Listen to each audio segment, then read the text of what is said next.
Y'all, come on in here. Sorry, I got a mouthful of cereal. Come on in here. We got to get started. We cannot be playing around. Allegedly, I'm your legal bestie, Attorney Simone. I've got ADD. I'm unmedicated today, but don't worry. I'm going to take you on this journey. We are covering the Diddy trial. Today is day 8. Let us know in the chat where you are viewing from. I am viewing from Diddy's jail cell. Here we go. The jail cell right behind me. We're going to get caught up. There will be no interruptions this morning. I'm going to read the entire transcript of what we have so far. And don't worry, I don't just read the tweets. We also use other sources as well. We're going to go through this. We're also going to talk about the civil asset forfeiture, which has been a super popular topic as well. In other words, basically, it sounds like some of them untalented kids are going to have to get a job because they're about to take his entire enterprise. We will be getting into all of that today. Hey, Kimberly from DeSoto. Girl, I used to be a judge in Cedar Hill. Sure was. Yes, DeSoto, I love it. That's where I like the crawfish and tails to go. You know what I'm talking about. Shells and tails to go over there by the little shopping center. Okay, here we go. So who we are starting with today, it says the defense submitted a letter on Dr. Hughes, and the judge is saying that the objections have been preserved. Basically, Dr. Hughes is going to be allowed to testify regarding certain things. They wanted her to come in and have Dr. Hughes speak to S trafficking, how it impacts people. And they also wanted her to speak to coercion. The defense said, that's not her specialty, but that also won't be appropriate in this case. So they decided that, yes, she is allowed to testify, but only with respect to certain things. And we'll get into that more a little bit later. But we started out, the judge says, when Dr. Hughes is on the stand, I'm sure Mr. Batt can raise that in cross. As we reported yesterday, Combs's 10th lawyer now is Jonathan Bach, husband of Alexandra Shapiro. The dad, Alex Shapiro, is Jay-Z's attorney, who's been going head to head against Tony Busby. See how they keep it a whole family thing. Y'all, I don't date lawyers. I think that's for white women. Because these black male lawyers, let me mind my business. All right, Jonathan Bach, and we'll talk a little bit about him during a break, who's on the defense. He was on the defense in the Trump trial. All right, the judge is saying, what about these texts involving Miss Ventura and buying substances in Boston? The prosecution, we think it's irrelevant, but if they redacted it, it is not hearsay that she was in Boston and on her own. I think that's why Mr. Agnifilo wants it in. Judge, I'll think about it. Prosecution, we're concerned that Miss Porter's death may be used to build sympathy for Mr. Combs and lead jurors to believe that if he is convicted, his children may be orphans. You know, we know what she's going. Oh, the judge says, I'll think about it. As to Mr. Muschetti, the defense is concerned about hearsay. Mr. Muschetti is in, that's Kid Cudi. We established that yesterday. Mr. Muschetti, what a name. It sounds very Italian. Somebody tell me what it is. Oh, well, this is kind of juicy. Yeah, I'll put you on lawyers for sure. We'll talk about that in the break. Y'all have to keep me track on what we're going to cover in the break. Tell us about the lawyer. Baby, them lawyers, I can tell you, I'm going to tell you a story on the break. But that's very interesting But the prosecution's position is they are concerned that allowing him to talk too much about Miss Porter's death might make the jury sympathize with him because he's going to be leaving these little girls as, that's right, Diddy is having a meltdown, as, oh, his dad's Italian. Okay, thank you. Leaving these little girls as orphans. Okay. Miss Cuddy did sound Italian. AUSA, Mr. Miss Cuddy will not be testifying today. Did I miss that? We emailed at 10:45 p.m. Note, it's not in the record. Why not? No need to take a week to redact that. Oh, man, guys. Okay. I thought Kid Cudi was supposed to. They said at some point this week he was supposed to testify. So it won't be today. That's y'all. That's what we all want to hear. The judge says, please get the witness, Mr. Gannon, and check on the jury. Welcome back, Mr. Gannon. So Mr. Gannon was the FBI investigator who searched the house. So this morning, they're going to be talking about what he discovered in that search. Let's hear more about the baby oil. And don't worry, guys. I washed off the Astroglide. I washed it off. It's clear. I had it yesterday. I found it in my Airbnb, but it's fine. I thought it was baby oil, so I had been using it for a little while as baby oil. And just FYI, in case you're wondering, no, Astroglide does not serve as a good baby oil. All right, Mr. Gannon. Let's continue with the items that you seized on Star Island. GX215. What is this? High heels and X items in the master closet. Y'all know when I say X, I mean SEX. High heels and X items in the master closet. What's this? 3 cell phones found in one of the boots. Interesting. Display the Gucci bag for the jury. Pull up GX10A and the stipulation. Zoom in on paragraph 5. A white plastic bottle. It contained residue of meth and liquid MDMA. This is important, y'all. This is significant to the distribution, narcotics distribution charge. Remember, if they prove that as well, they get RICO. How do you know this is the Astroglide and the baby oil that you seized? How many bottles of each? 31 of Astroglide, 21 baby oil bottles. Any other cell phones found? Yes. They list another. Was a pow found in his suitcase? Yes, a 45. Hold the bullets up for the jury. No further questions. Judge Cross.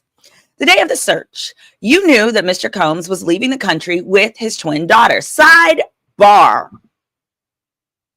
After the sidebar, Tinny Gare goes. In planning the search, you knew that none of the targets of the investigation would be there. Objection overruled. The plan was to have him not there. But we had contingencies, the agent says. So that's also normal, guys. They actually don't want the target there because it increases the likelihood of violence or danger or that one of the agents could be injured. So it always goes smoother if they're not there. But many in the media and otherwise, people have said, why the heck did he knew this was coming? Why did he let his sons be there? That house should have been empty. I think that's a legitimate question, especially if I was the mama of one of them boys. Say, why you let my boys be in that house? You knew that could have happened any day. Even if you didn't know the day, you knew it was coming. The plan was to have him not there, but we had contingencies. What type of vehicles did you use? Armored vehicle and a boat. Coming by land and by sea, he asked. It's common practice. 80 or 90 agents, not all at the same time. They're basically implying this was overkill, that the government is just trying to make a example out of Diddy and that they're just doing too much. That from the beginning, from the day they started this search, that the government was doing too much is what the defense is trying to establish. You found 6 people and kept them in handcuffs for an hour? No, ma'am. There was one individual who wasn't happy with us and wasn't cooperating. So we kept him in handcuffs longer. Now, who y'all think that was? Who y'all think that was? I think that was take that, little Christian, the untalented one. When I say the untalented one, I say Christian. Because I think at least Justin has a degree, a college degree. Quincy has a career. I think King Combs, yeah, Christian is one. What you doing, my daddy's stuff? What you doing, little punk? What? He's a punk. I'm sorry, that boy is a punk. He is the talentless, useless punk. Did he even go to college? Somebody let me know in the chat. We're gonna keep going.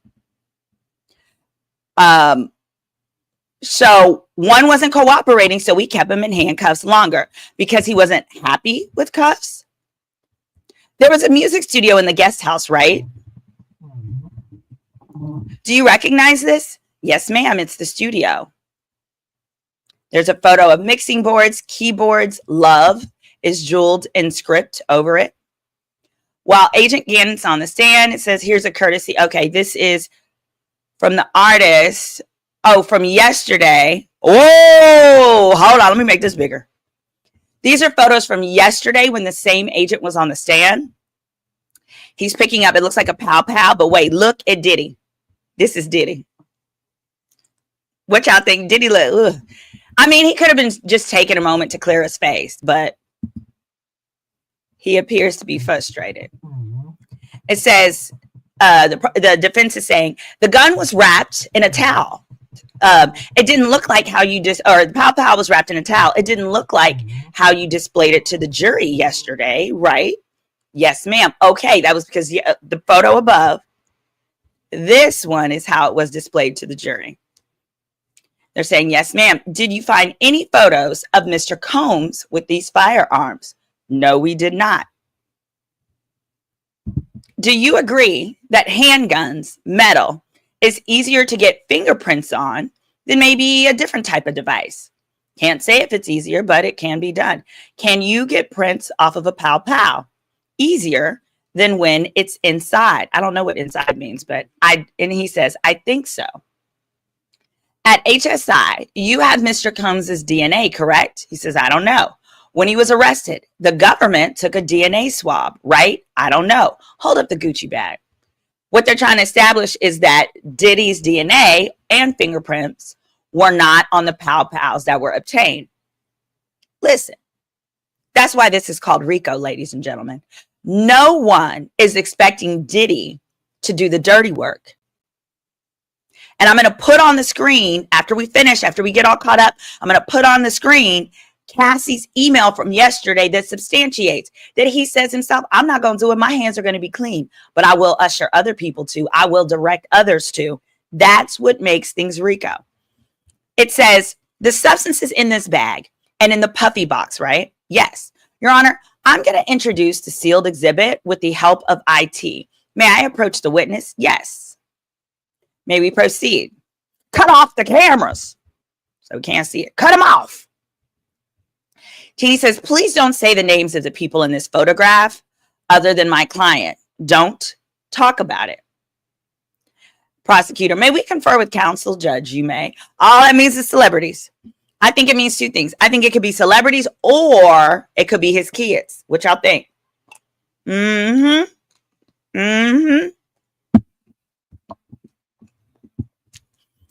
think it could be celebrities in the photo or his kids. And as in the children that were there, excuse me, when they were confiscating the stuff. So they are grown kids. I'm not saying they're babies. But if that's the case, I think that that's good. I'm not for dragging even adult children anymore that needs to be done. Because those adult boys, they still got to raise their sisters. Yes, the 18-year-old sisters. May we take the sealed exhibit down? The deputy says. The defense says, Agent Gannon, you live in Florida. Don't many people have pow pows in their homes there? Objection, rephrase. Do you have pow pows in your home? Yes. No further questions. All right, we're getting caught up, guys. What's your name? Redirect? No. Next government witness. The government calls Dr. Don Hughes. What's your profession? Clinical and forensic psychology. I treated people who were in World War II, which is such an honor. How many times have you testified in court? 60, 65? in the Southern District, Eastern, and Northern District, also in New Jersey, Pennsylvania, Connecticut, VA. We offer Dr. Hughes as an expert. No objection.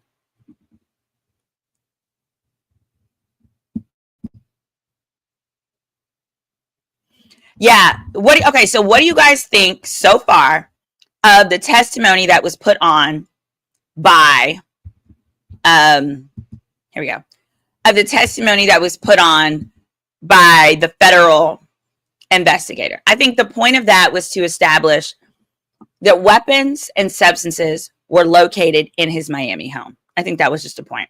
Because remember, the substances goes towards RICO. One of the charges is the distribution of them. I'm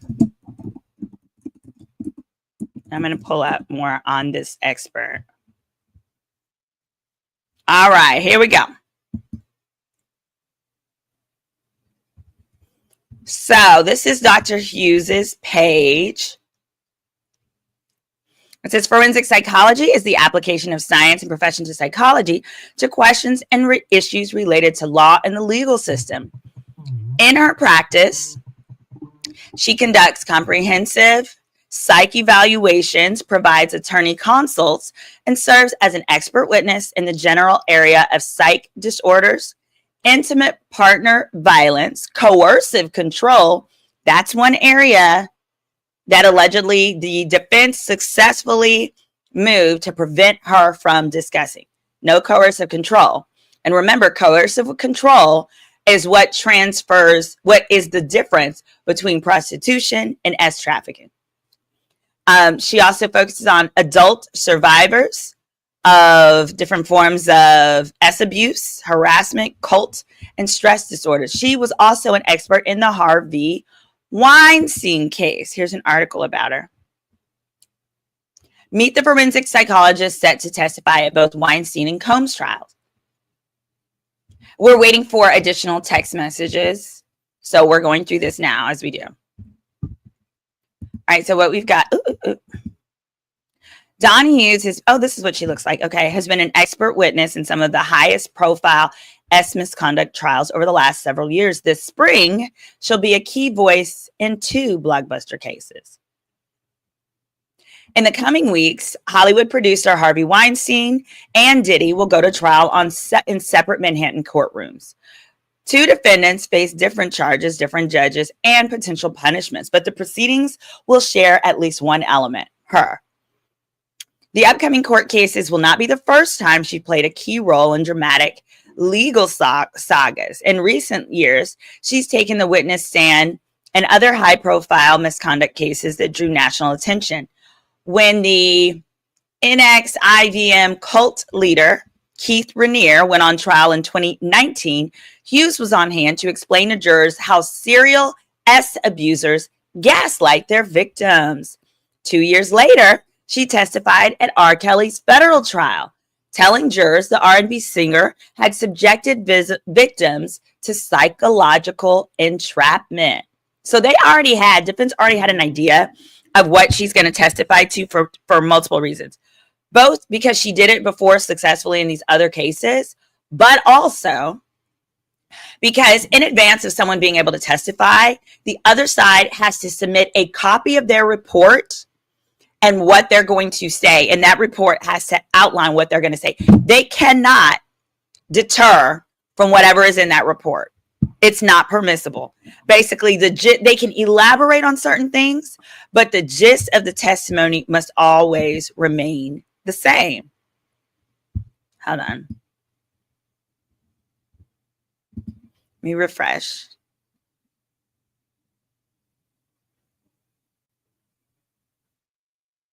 All right, we've got a little more. All right, now here she's saying, we're going to go back to her testimony. She's saying, now what do you anticipate covering?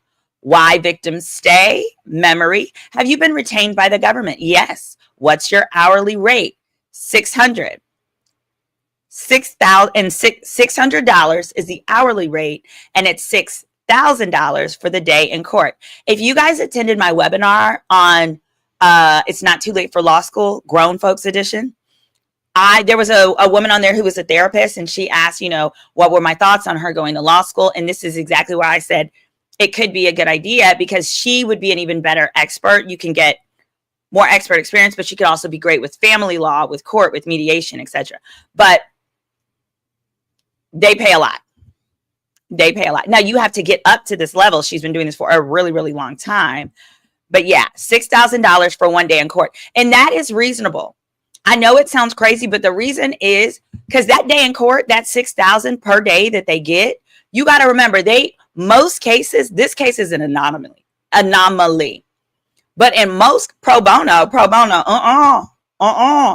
yeah, $6 an hour. Now, to be clear, the $600 an hour is what happens is they have to give her the evidence to go over. So it could be Cassie's prior testimony, notes from her prior interviews. She likely sat down and interviewed Cassie, that stuff. But the $6,000 per day, the reason that is because generally before you get to your trial date, they give you 3 other trial dates that you got to clear your schedule. You got to be available for maybe 2 weeks, not knowing which day of the 2 weeks they're actually going to call you. It's annoying. It's annoying. It says, so if Cassie was okay with everything, what was the purpose? Or did he hurting her during the events? Why did he have to hurt her? Good question. Devil's advocates make $600 an hour. Okay. Yeah, I'd like to make $600 an hour more consistently too. Yeah, $600 an hour is what she's getting. But she's on a special level. Basically, once you get one of those kind of cases, bye-bye. Because remember, they're going to use her for civil cases too, not just criminal. Yeah. Every one of these little victims, they're not little, but every one of these civil victims, It's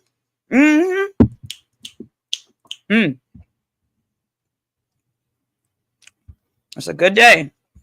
All right, let me read more about her. Let's go back to it.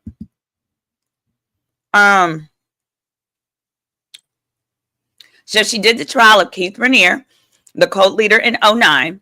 I forgot about him, y'all.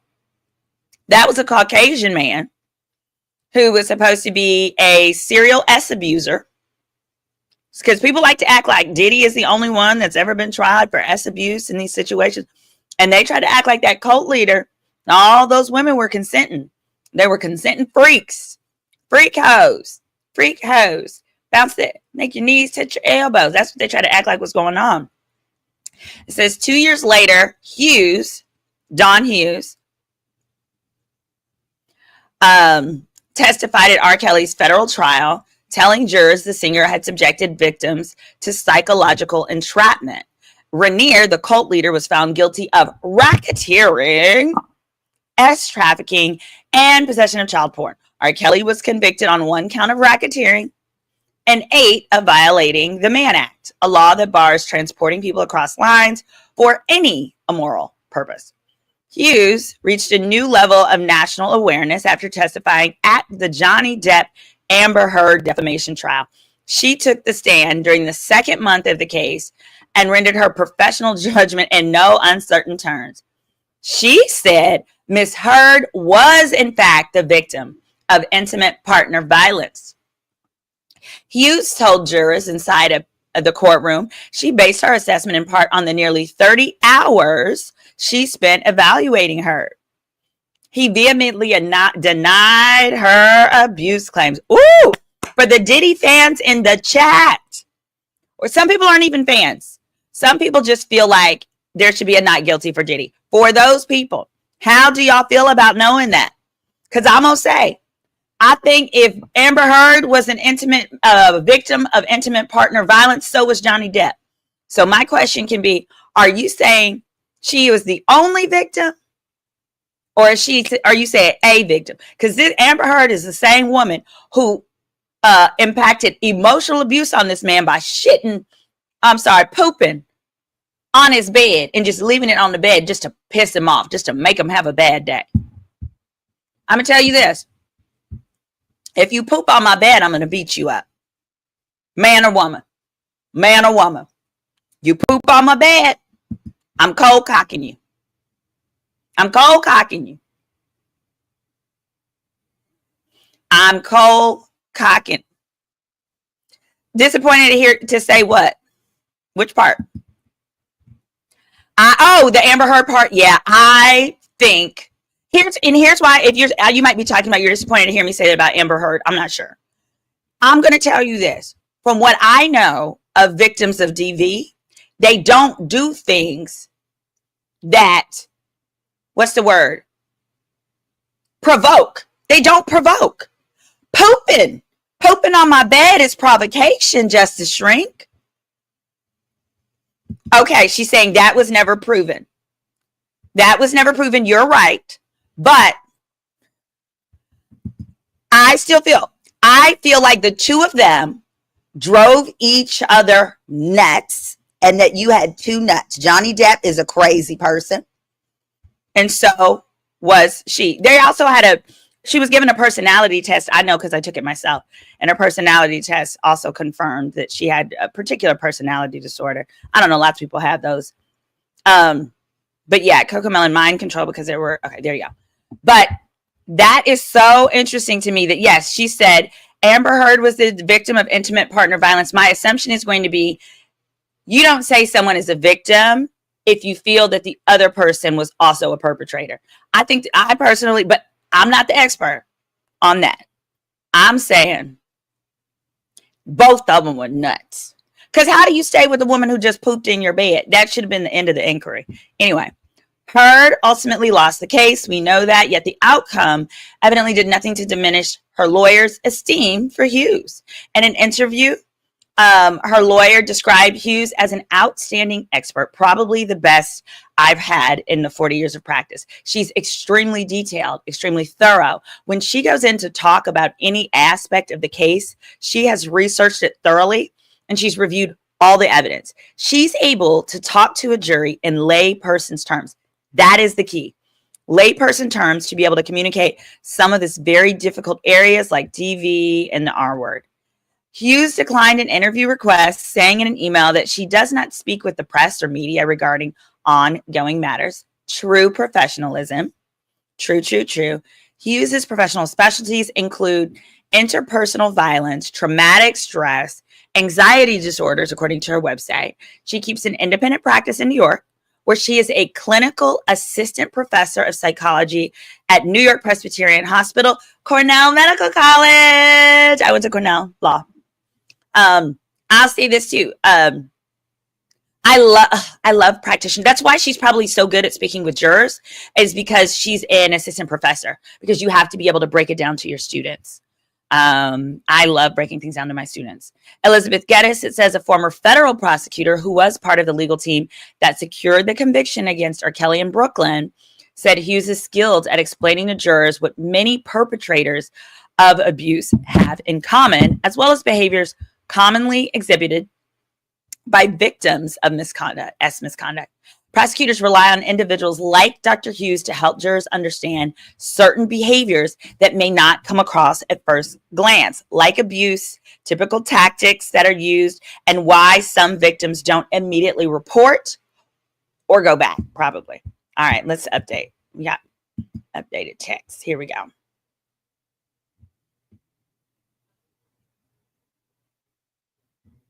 Yeah, okay, it's not refreshed yet. I cannot wait to hear Dr. Hughes' thoughts, y'all, on the whole blackmail situation that Cassie's mama testified to yesterday, how he demanded the money in exchange for, so she is the prosecutor's witness. The prosecutor has called her, and she's going to be able to break down and explain to the jury how this stuff works. Because remember, so many people are saying Cassie's not a trafficking victim. She might be a victim of DV, but she liked this stuff. She was doing this, and that there was no coercion. Now, I have to say this. It would have been great for the prosecution if the judge would have ruled she could speak to coercion. But it is a huge, enormous win for the defense that she can't speak to coercion, due to the fact that coercion is the difference between simple prostitution and trafficking. It says, they said, what do you anticipate covering? And she had said she's going to cover why victims stay, memory, Have you been retained? She said yes, by the government, 600 an hour. Why do victims stay? Get right into it. Let's hear it. Why do they stay? There are psychological bonds and the psychological consequences of abuse. What are the levels of fear? It ranges from psychological violence to butterflies. Violence doesn't have to happen all the time. What is psychological violence? Intimidation, throwing things, telling you what you can do and where you can go. Objection, judge, hold on. I'm going to strike that last answer. Interesting. What last answer? The telling you what you can do and where you can go is what's been struck, or intimidation, throwing things, or all of it? I don't know. We'll have to find out. It says, prosecutor, what can be the role of S abuse? It puts the victim in significant psychological fear. Why does it prevent leaving? Shame, degradation. They don't want to think about it. What can be the role of S abuse? It puts the victim in significant psychological fear. Why does it prevent leaving? Shame, degradation, and they don't want to think about it.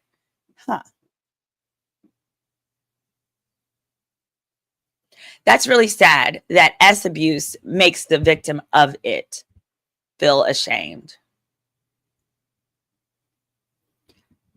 Because the last thing any victim should feel is ashamed. But I'm sure that shame comes in part because you're going to have 10 million people say, well, why didn't you leave? And why didn't you do this? And why didn't you do that? Like, I sit up here doing my damn self on this thing because I do got questions. What's emotional abuse? Putting down our partner, feeling like a piece of crap. What about financial dependence? The abuser controls housing and transportation. Taking away her laptop. Objection. Sustained. She cooking. Let her keep going. Because she was going to say take away her laptop, taking away her car keys. Because Cassie's mama testified yesterday that when Diddy got mad at her, first he took her phone, then the mama fought him and got it back, and then he took her car keys, took that Jag, repoed it right from in front of that restaurant. Where the remote workers at, it says. He didn't have to stalk her. He had staff for that. Society does reinforce shame. It says, I don't condone his behavior. I think Cassie might have thought she was different with a good Southern bless her heart. That blackmail that Diddy will play the explicit video. I mean, I want her to talk about it. I don't know that they are going to let her apply the facts to the specifics here, but I sure hope that they do. I sure hope that they do. That's right, Delaney Rodriguez. She was the lawyer in Johnny Depp, and that's kind of what she's most known for. And I don't think that that was a loss. Well, she was on the side of Amber Heard. But what I wanted to say is it's not a loss for the expert. The expert did her job. And her job was to tell the truth based on her assessment. And so I think that, oh, that's right. Because one of the alleged lies, was that she was a victim of abuse. So her being an expert and standing up there and telling the jury she was, in fact, I think the problem was, and Justice, it sounds like, you watched that quite a bit of that trial. It sounds like you followed it quite a bit. But I think the problem was people just hated, the jury just didn't like Amber Heard. So it just makes it really, really hard for a jury to find in your favor when they hate you. When they hate you. When am I going to do another class? I'm going to try and do them monthly. But I also have a coaching program that I'm starting in June. So I think I'm going to put the class, the last one that I did, I'm probably going to upload it to my channel. But give me some time. I'm going to do that. Thanks for asking. What if Diddy goes free? People are going to be mad. Diddy will be found guilty. Diddy. Okay. Let's get it. Let's get another update in here. One of you guys jurors had told me that Harvey Lewin is saying he's going to go free. If someone has a link to that, let's see if I can find it. If someone has a link to how Harvey is saying. I would love to read his analysis and tell you why it's wrong. Mind you, Harvey Lewin from TMZ, or whatever his name is, Harvey Lewin, yeah, I think it is Lewin is the last name. He hasn't practiced law in, 20, 30 years? So he don't know. He's repeating what Mark Garagos is telling him. So I don't give a flying fart with that man. I expect him to say Diddy's going to walk free. I also expect him to say that Diddy should run for president. I expect him to say that Diddy is his bestie. You see where I'm going with this? TMZ is in Diddy's pocket. We know this. There's no question about it. But I love a good legal analysis.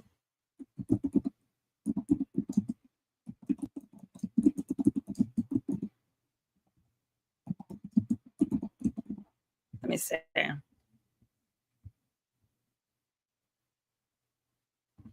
I don't remember. It ain't Lewin, whatever his last name is. Oh, Lewin is Harvey Lewin. That's my former boss that was abusive.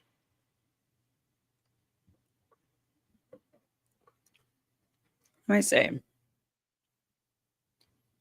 Trying to see it. Yeah, I don't know. Okay, let me see. I'm not seeing it. We'll see. All right, let's get an update.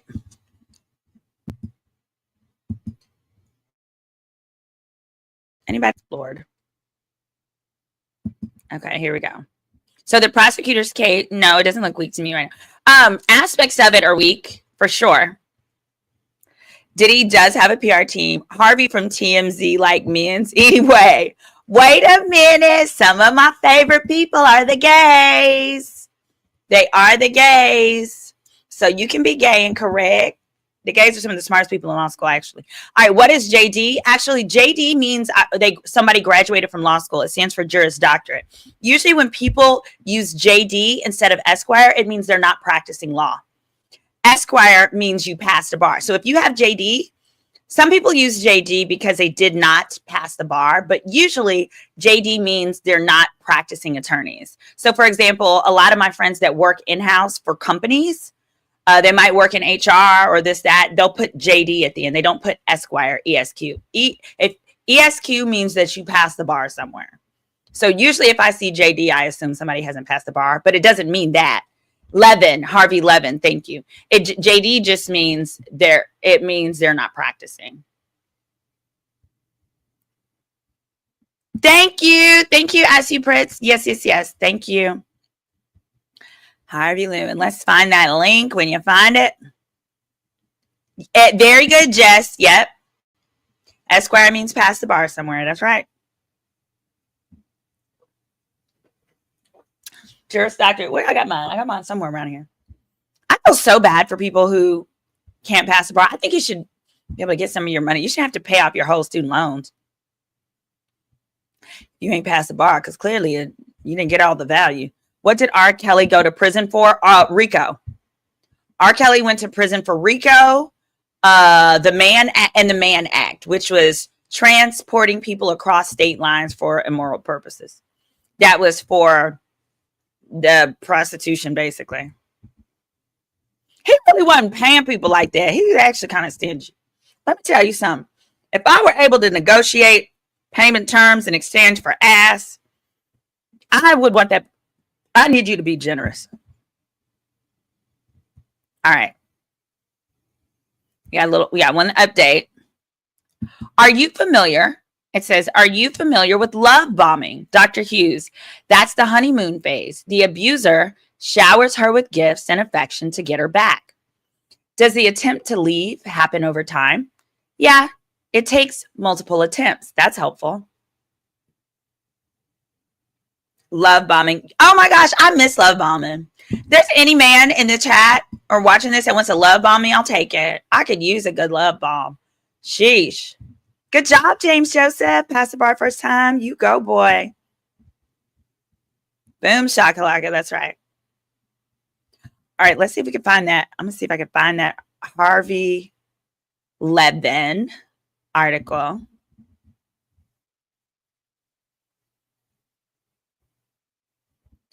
I stopped watching TMZ because they're clearly partial. So here's the thing with TMZ, just to be clear.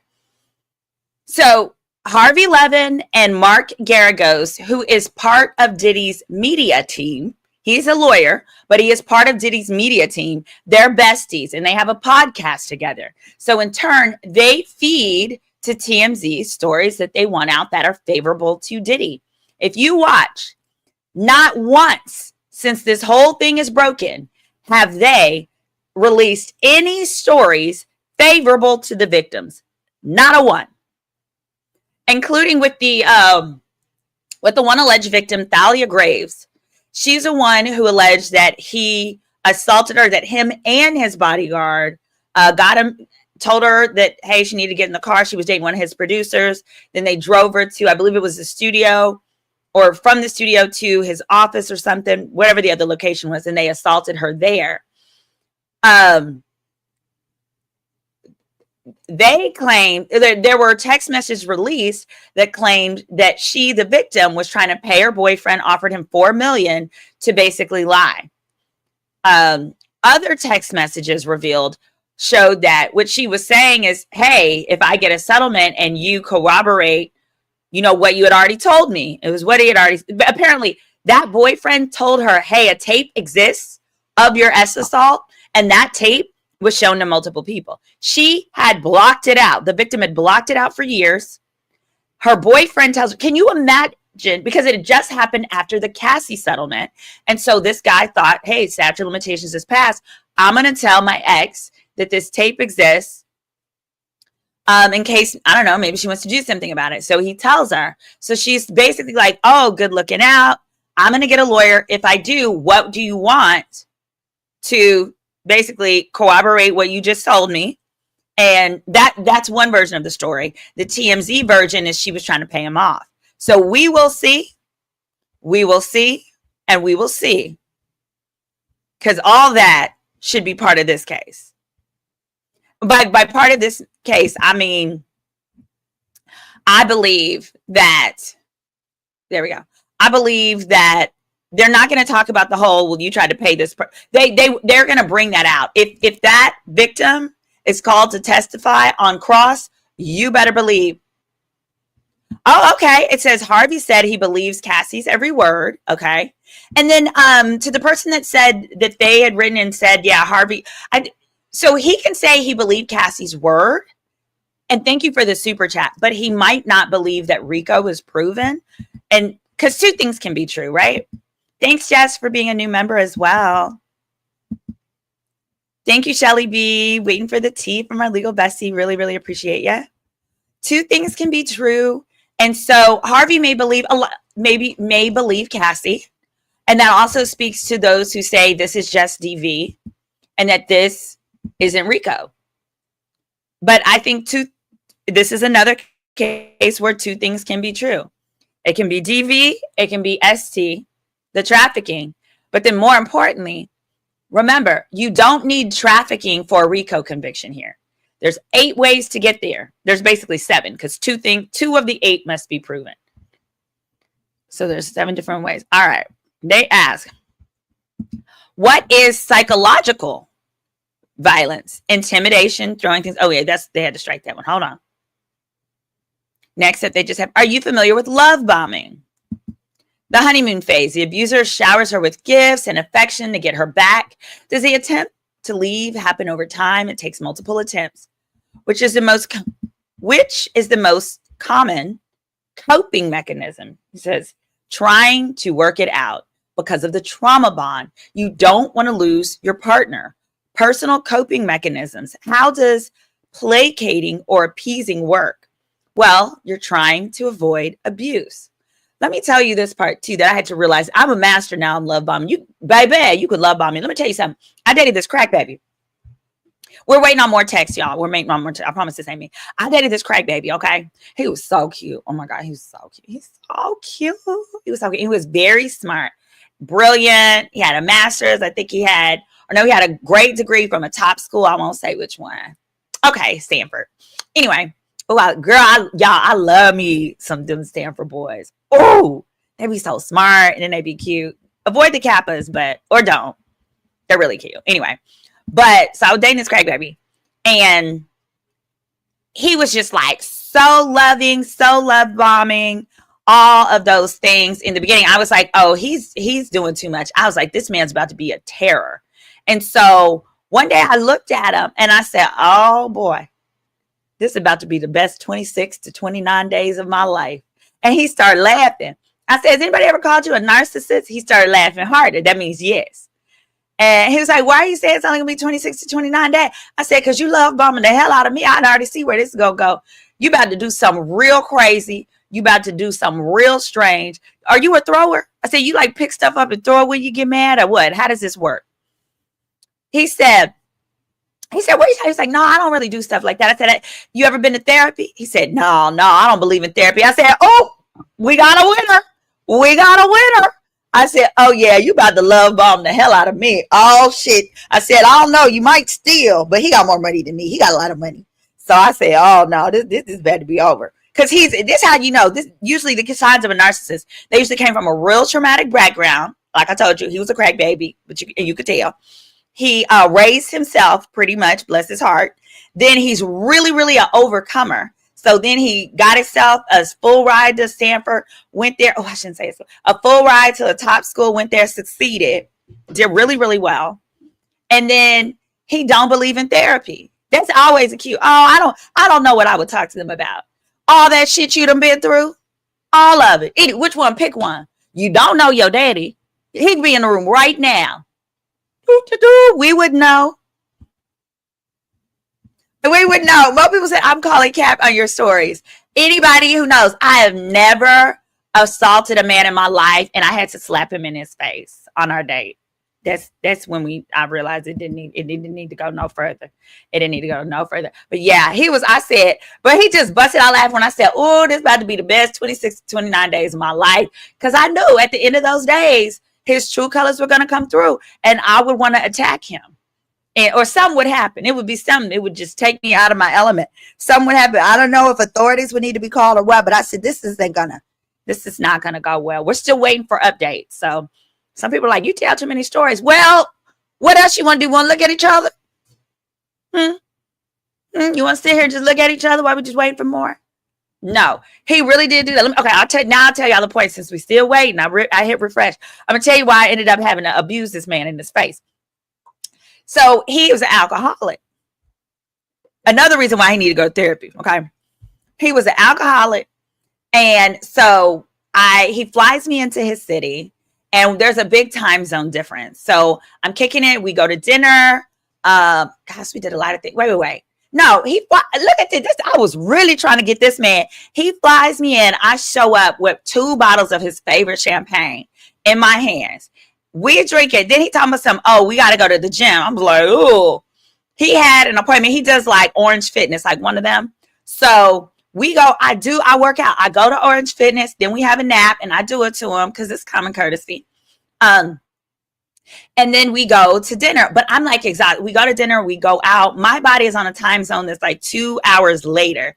We go to dinner. And then after that, he wants to go to the club. We go to the club. While we're at the club, this millionaire guy that he's seeking an investment from starts talking and starts like rubbing on my booty. This is LA. I'm like, oh no, I'm not that one. I'm not one of them types of girls. So I'm all uncomfortable. I was like, hey, I'm ready to go. He was like, well, no, he just invited us to a party at his house. I'm like, oh, hell to the no. Absolutely not. How old was I? This was in September. Shit, this was September. He started rubbing on my booty. This all white men started rubbing on me. I was like so uncomfortable. He was like, well, I said, well, just give me the key and I'll go home. He was like, no, I'm not giving you the key. And I was like, well, I'm tired. At this point, it was like 3 a.m. Cali. So my body was like at 5 a.m.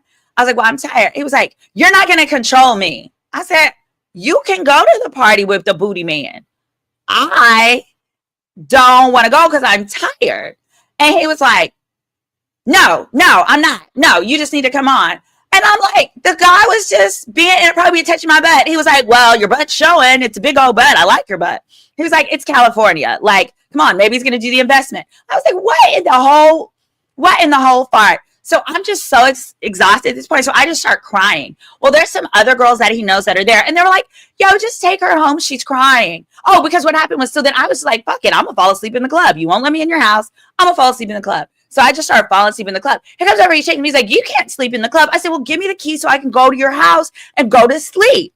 He's like, no, you're not controlling me. I was like, I'm not trying to control you.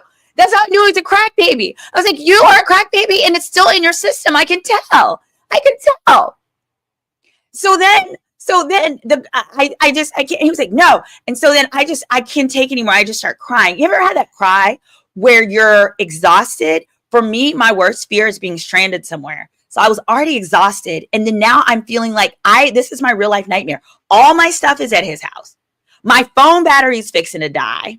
I can't even call nobody else to come get me. I'm not in my home state, and I'm arguing with a crack baby who wants me to go get my booty felt up by some old white man who needs an investment from. Excuse me.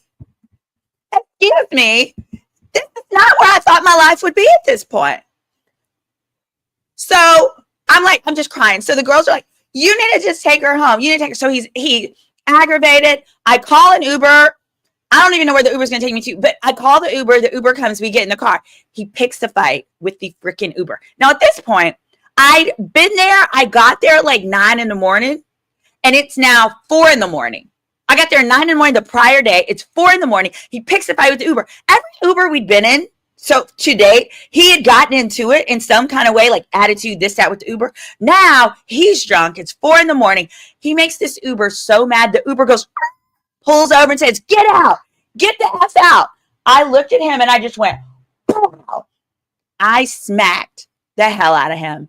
And I said to the Uber, I just met him. I met him at a funeral. I don't even really know him. Please don't put me out. I'm a stranger and I just want to go home. And then I really started crying and snot starts flying out of my nose. And I don't think he'd ever been smacked by a woman before. So I slapped him and it was like it slapped him silly. It slapped him straight. He all of a sudden gathered himself. And he just froze. And I was like, please, sir. The guy literally, we were getting on a highway or something. He pulls over and he was just like, get the F out. And I knew he was talking to him, but I was like, please, sir, don't put me out. I don't even live here. I'm in Texas, please. The guy literally, and so he was like, so then I slapped him silly and then he just kind of gathered himself. He was like, yo, you can't put this girl out on the side road. And he turned this to me and I'm looking and I'm like, don't fuck this up. Don't mess this up for me. Don't mess this up for me. So then the driver's like, look, we can go to your house. But I can't handle no more of this. I was like, I can't handle any more of this either. I just want to go home. And so he takes us home. The guy, then I slapped him and I never slapped nobody before. Not a man. So I was kind of like, okay, what do we do now? He leaned, he's sitting next to me. He literally puts his head in my lap and he starts going like this, I think he started crying. So he starts crying like that. He wasn't laughing because he was either laughing or crying. He wasn't laughing because he has an obnoxious laugh like the Joker, right? I told you he was a crack baby and you can tell. It was crying. It was it knocked him straight. So then he just started apologizing profusely. At this point, I'm sitting in the car. I'm changing my flight, all of those things. But I say that to say that was the last time I've been love bombed. Well, no, I got love bombed again more recently.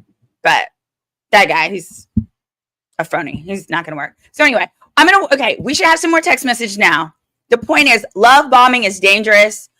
The last time I was love bombed, or the more recent time, when I got love bombed in September, that guy ended up being so nutty, that crack baby, that I had to slap him in his face and I slapped him silly.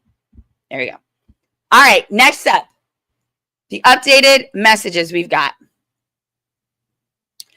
It says, what is minimization? It's obviously one of the abuse techniques. Dr. Hughes says, the victim says, well, oh my God, this was me dealing with the crack baby. The victim says, maybe they had a bad day at work. Maybe they were intoxicated. It's a way to stay in the relationship, but it increases their risks. It's not a long-term strategy. It gets from one assaultive episode to the next. Literally, after he started crying, after I slapped him and he started crying, I started feeling sorry for him. Literally in my mind, I was like, maybe he just needs a therapy session. Maybe we just need to go to therapy. Maybe, he didn't really have a dad. Maybe I could share my dad with him. My dad's really good. It's called making excuses. It's called making excuses, yeah. Oh, no, you got to get out of here. Paul, this isn't the show for you, honey. Please speak without hood slang. It doesn't fit an attorney. Get out of here. This isn't the show for you. I talk the way that I talk with my girls and my boys at brunch. So if that makes you feel uncomfortable as we're waiting for additional updates and messages, if that makes you feel uncomfortable, this isn't the place for you, Paul. Let me tell you, this makes me think about the first week of law school. I went to Cornell Law in New York. First week of law school, everyone came to class dressed comfortably.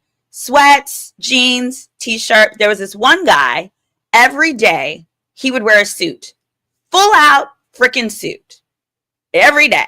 Week 2, still had on this full suit. Week 3, full suit.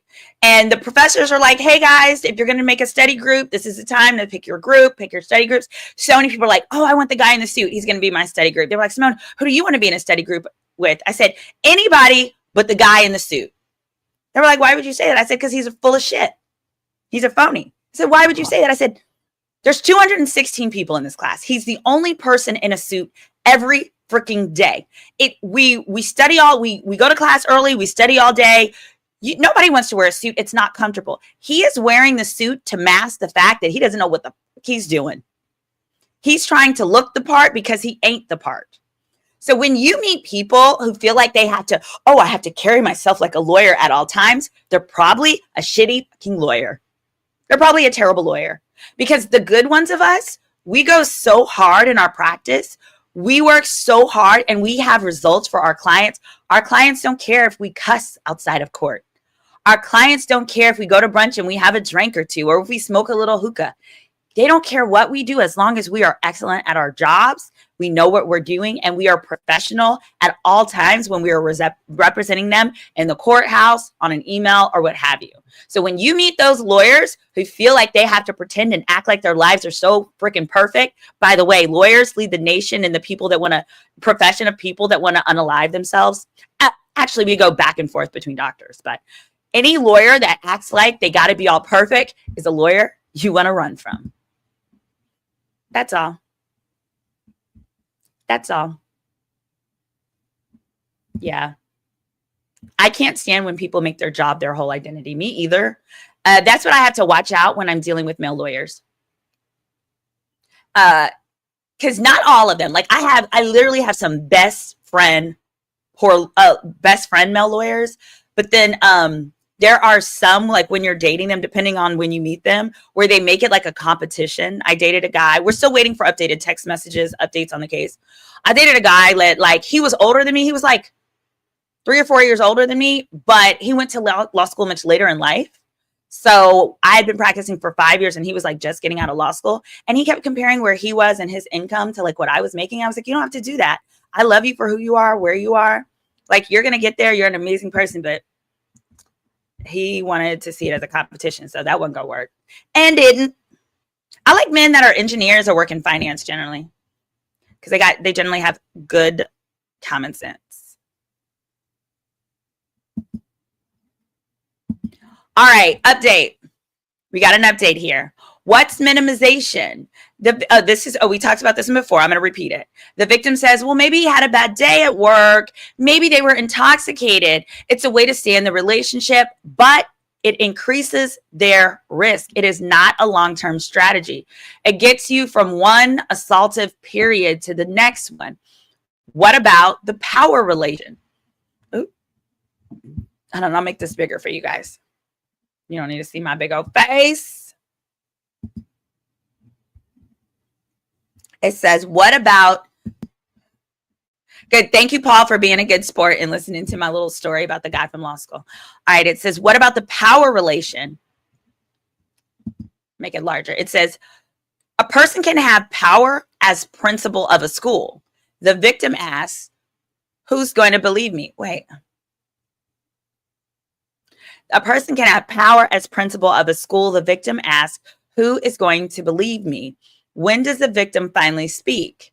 In a safe environment or after psychological help?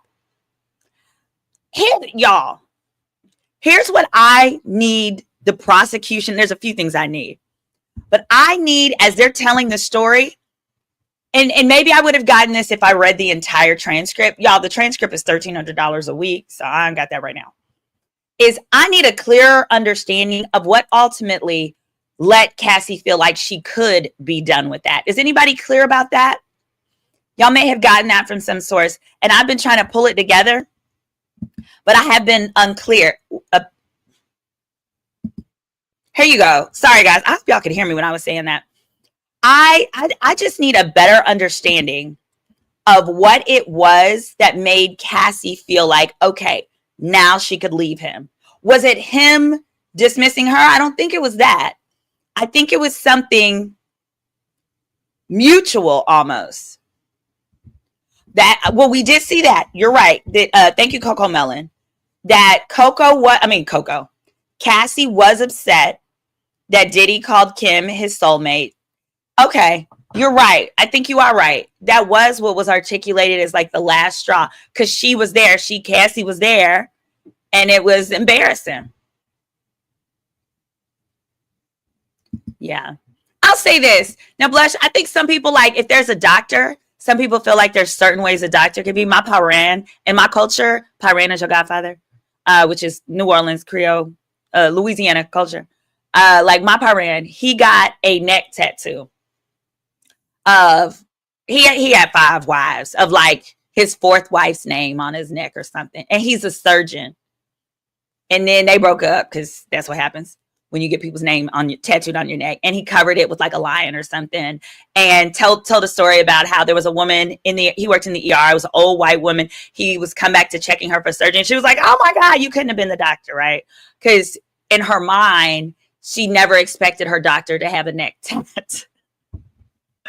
So I say that to say, I think there are certain professions where I can understand more, like if I came in with, I don't know, a Baps hairstyle or, you know, Cardi B nails, or people like, what she got going on over there? But yeah, I've always wondered about the same thing.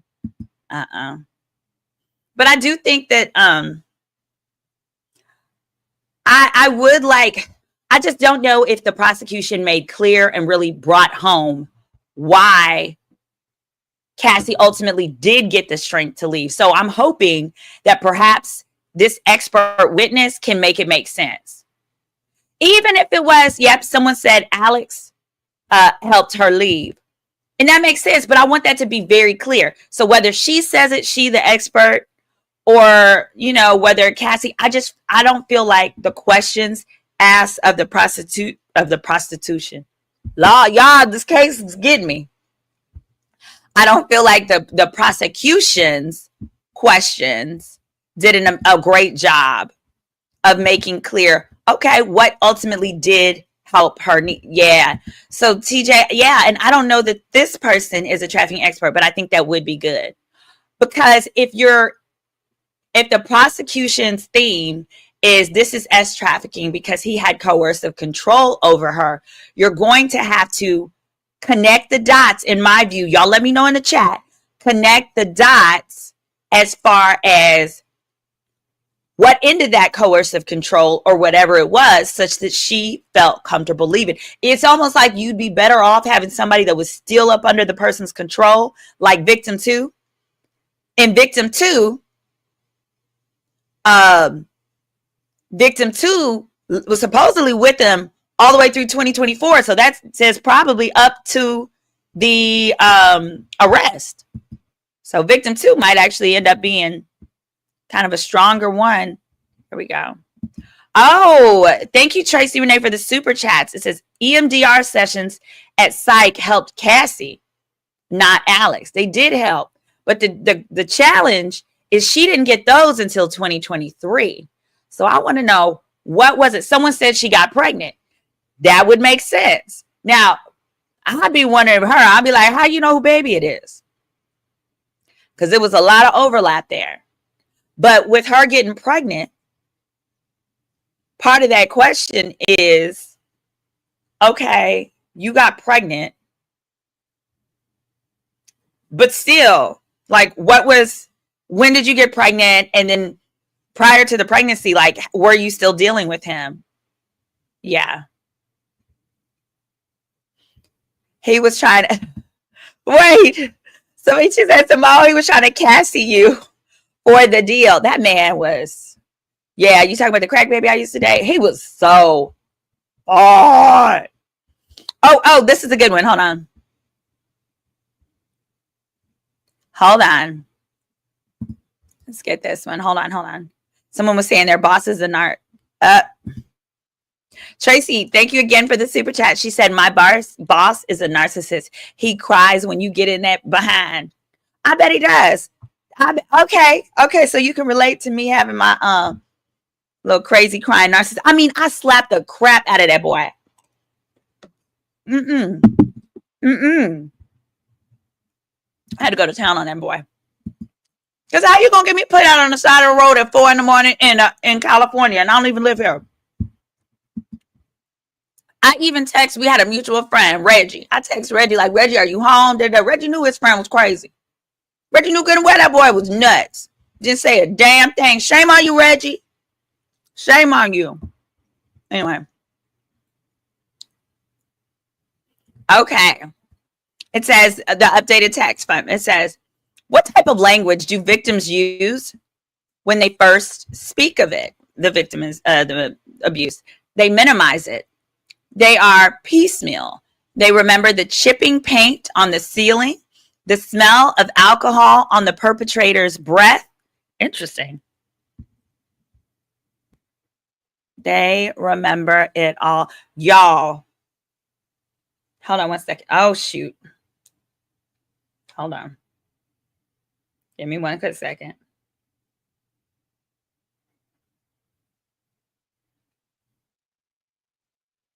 Okay. There was some emergency at one of my properties. Oh, Jesus. Oh, Lord, y'all, I got a text message. Somebody think I'm talking about him. I know it's not the crack baby because he blocked me. He don't call me no more. He blocked me. Here we go. Here we are. It says here, okay. So I feel like they're about wrapping up with her. Oh, no. Here we go. What type of language do victims use when they, yeah. I feel like they're probably going to wrap up with her shortly. This is Dawn. By wrap up, I mean they're going to cross-examine her. And let's see what CNN is reporting as far as how well she's doing. Here we go.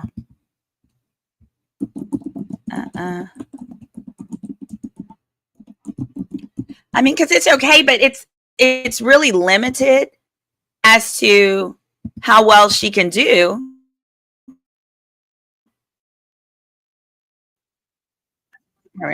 I don't want that. Hold on.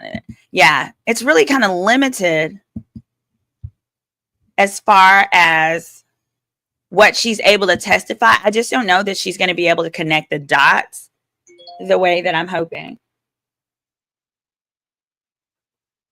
Gosh, I wish this boy would just go to therapy so we could get back together. But he don't understand. Oh, God, I hope he's not watching. Sorry. Yeah, I got a lot of weird shit going on. I'm sorry, guys. I'm trying to pull up the update.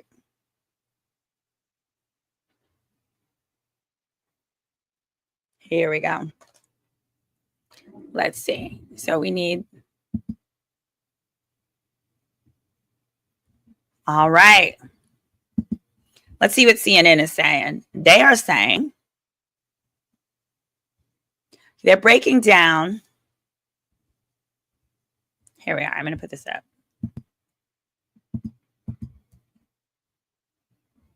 That basically Dawn is testifying about the different ways that trauma impacts your memory.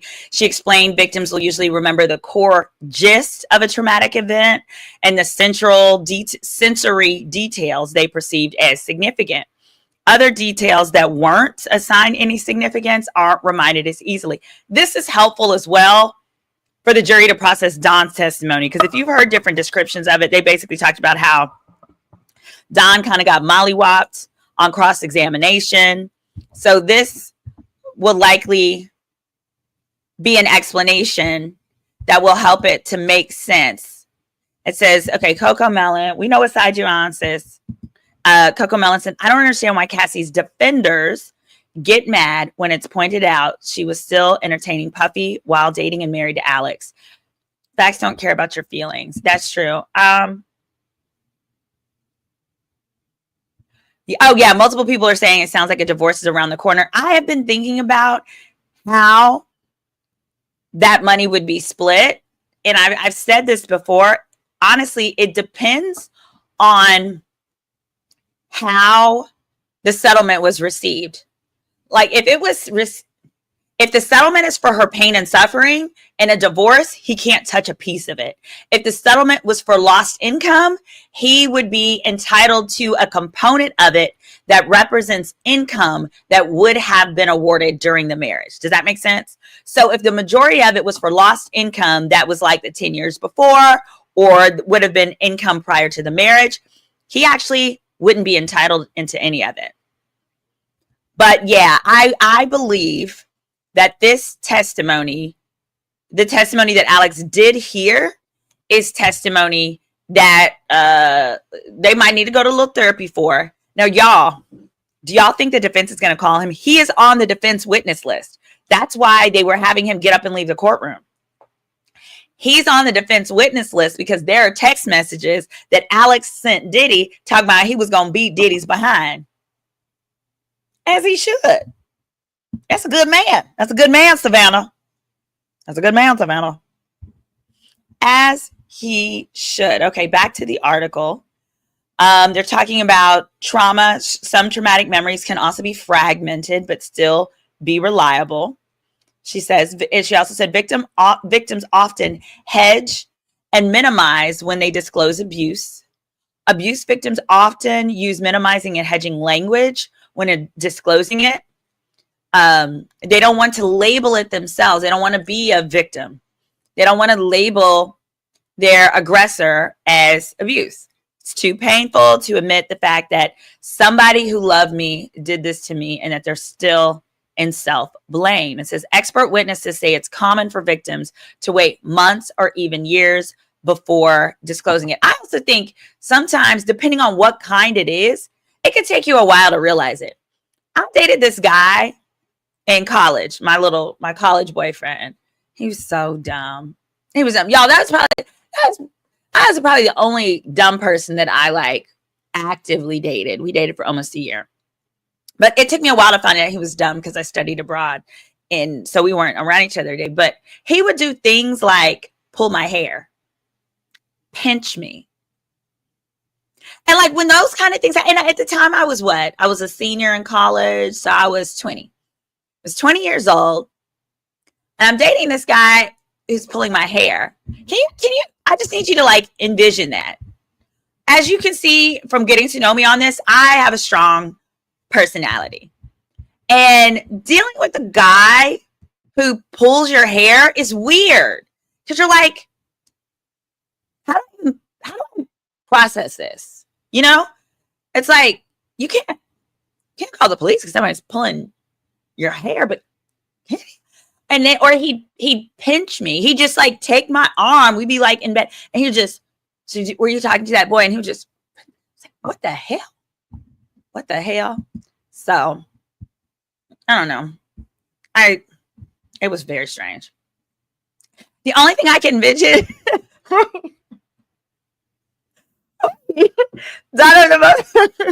I said, can you just envision being pinched? She said, the only thing I can envision is me whooping his ass. That is true.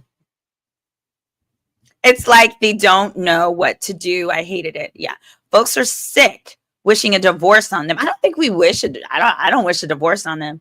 But I think that that's a lot for any relationship to handle. Any relationship. Well, I wasn't wearing wigs back then, Joe Anderson. I wasn't where I didn't even know what to do with the wig. Oh, the question was my dad. You should have had your dad get him with in the middle of nowhere special. You know what? So actually, I'll have to say the first thing he ever did that was weird. He was visiting me at my parents' house. He came to visit my parents. And so my dad put him to work. My dad was building us a house on a country club, and he was a star player at University of Pittsburgh on a football team. My dad had that boy out there digging trenches, all of that. This was like the summer before all of that. He was digging trenches. He was going through all that. And I remember, I was like, so, how did it go? He was like, this is hell. He was like, this is worse than 2 days. Because he did it for like, she was there for like a week. So he did it for like 5 days.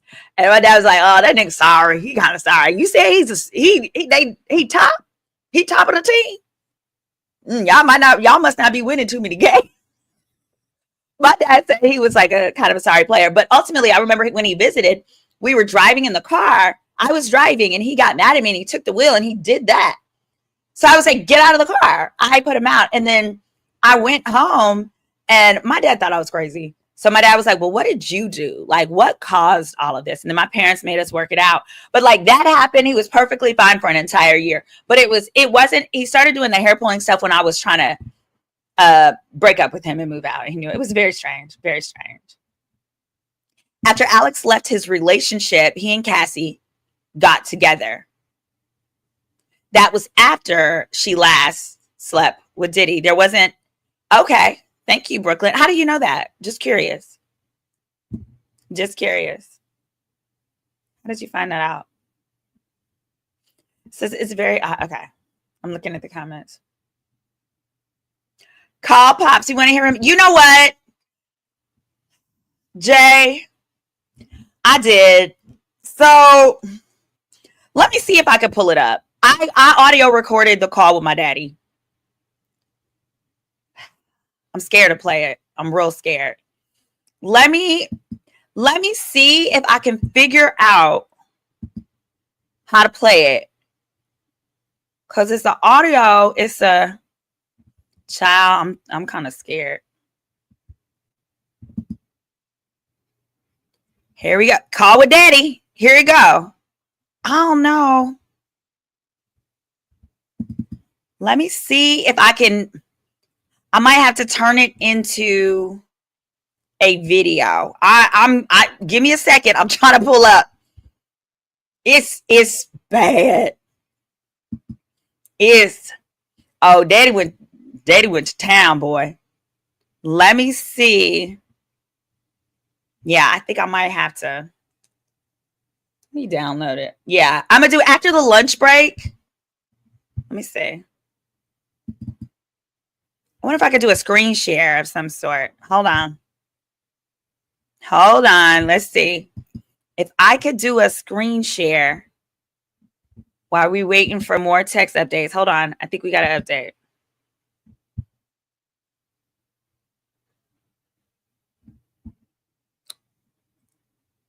No, not yet. It's like, are y'all going on break? Taking a minute here. All right. We're going to get that update.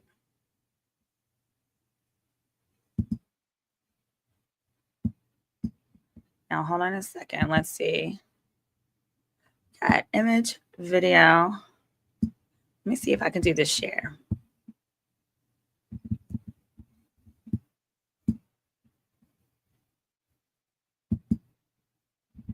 Hold on. I'm going to find it. See, this is weird.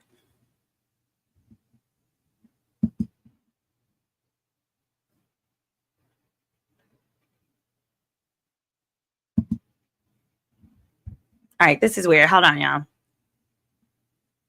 I don't know if it'll let me, but let me see if I could try.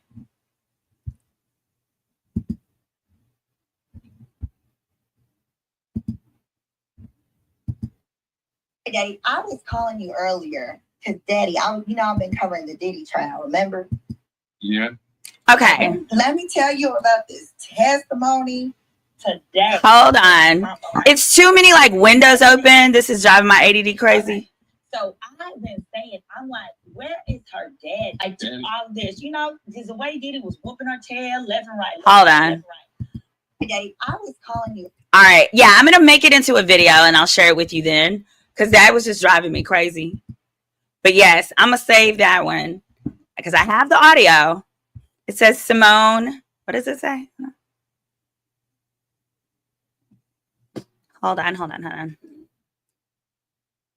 Don't let Jay verify you, punk you into verifying your business. Oh, okay, refresh. Hold on. Refresh. I'll do it again. All right, we got it.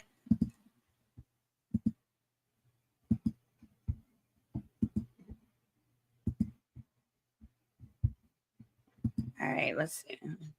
There we are. So it's on this one, it's saying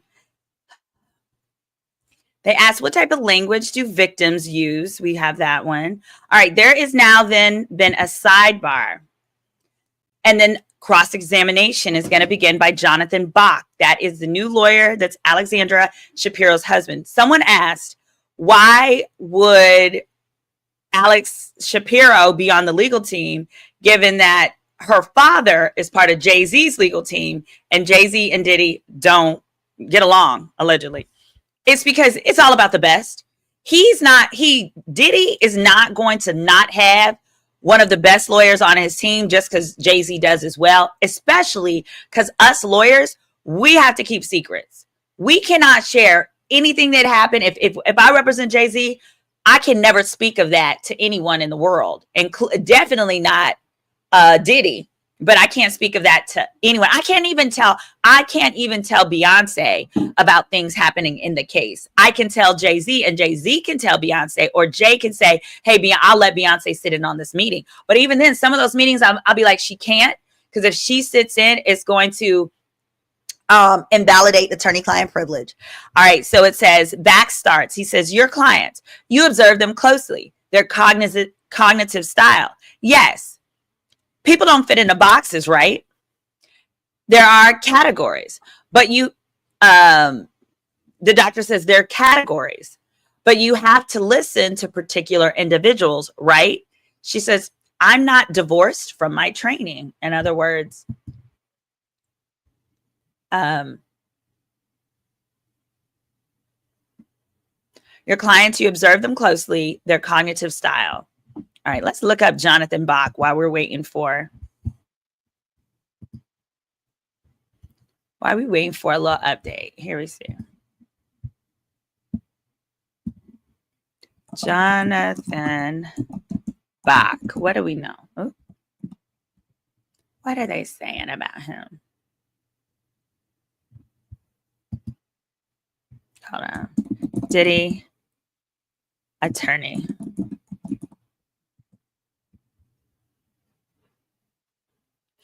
All right, he's one of the attorneys representing Diddy.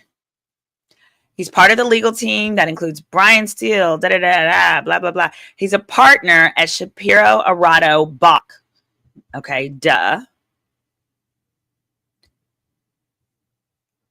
All right, let me pull up this firm. Let me see what his specialty is. That's going to tell us the area that Diddy feels that they're weak in. Here we are.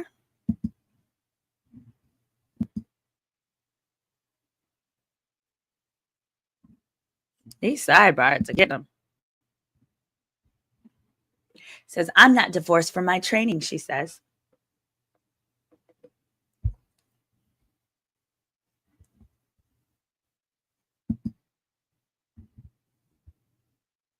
Come on.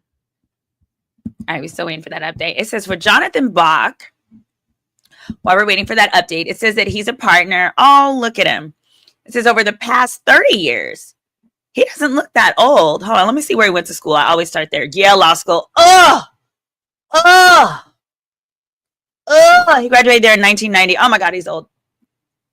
Oh, and he went to Yale undergrad. Clerkships. Okay, the Eastern District. Let me tell you why I hate in law school. If you're in law school, if you finish, I hate it. I would not take classes from professors that graduated from Yale Law School. Despite, yes, I know it's also Ivy League. But the reason I say that is because Yale has a special way of teaching. They don't teach you the law, they teach you the theory of the law. So then our professors that would teach that way, like I took a class, it was real estate development. I want to know, how do I fight gentrification? How do I want to graduate a class with real world skills to be like, if this kind of lawsuit comes up and they want to use eminent domain to take my granny house, to put in a Whole Foods, what do I do? What do I say? No, that's not what you learn. You learn the theory of, the concept of, hated it. I'm not saying he's probably a great lawyer. I'm just saying whenever I see Yale Law, I'm like, oh, these are people that like to talk about the theory of. And just because you're good at the theory of doesn't mean you have any type of practical application. But it says this particular attorney, the new lawyer, Jonathan Bach, who just answered this or entered this case, he is doing the cross-examination. It says really what we care about is what is his specialty. Criminal defense. It says he's ranked among trial lawyers. It says he's represented both domestic and foreign clients in regulatory investigations, grand jury investigations, corporate internal investigations, arbitrations, and numerous contested litigation. In his criminal defense practice, he has obtained numerous trial acquittals and helped many individuals and entities avoid charges altogether. Hold on. Here we go. All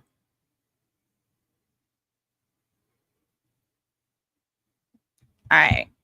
Yeah. Okay. Then he's gotten acquittals. It says he's also authored briefs for the Supreme Court. Amicus briefs are basically briefs where you submit it to the Supreme. It's a brief where did nobody ask you nothing. Nobody cares what you think. Did nobody ask you? However, it means you're not part of either side, prosecution or defense. But on the Supreme Court level, the Supreme Court will allow what's called amicus briefs, they're considered friendly briefs, meaning this is an issue that impacts society. So yeah, I know I don't have nothing to do with this case. It technically ain't my business, but as an American citizen, this is going to impact law. So I'm submitting this brief to articulate the issue, my position on this issue that you guys are going to make a ruling on that will be impacting the law.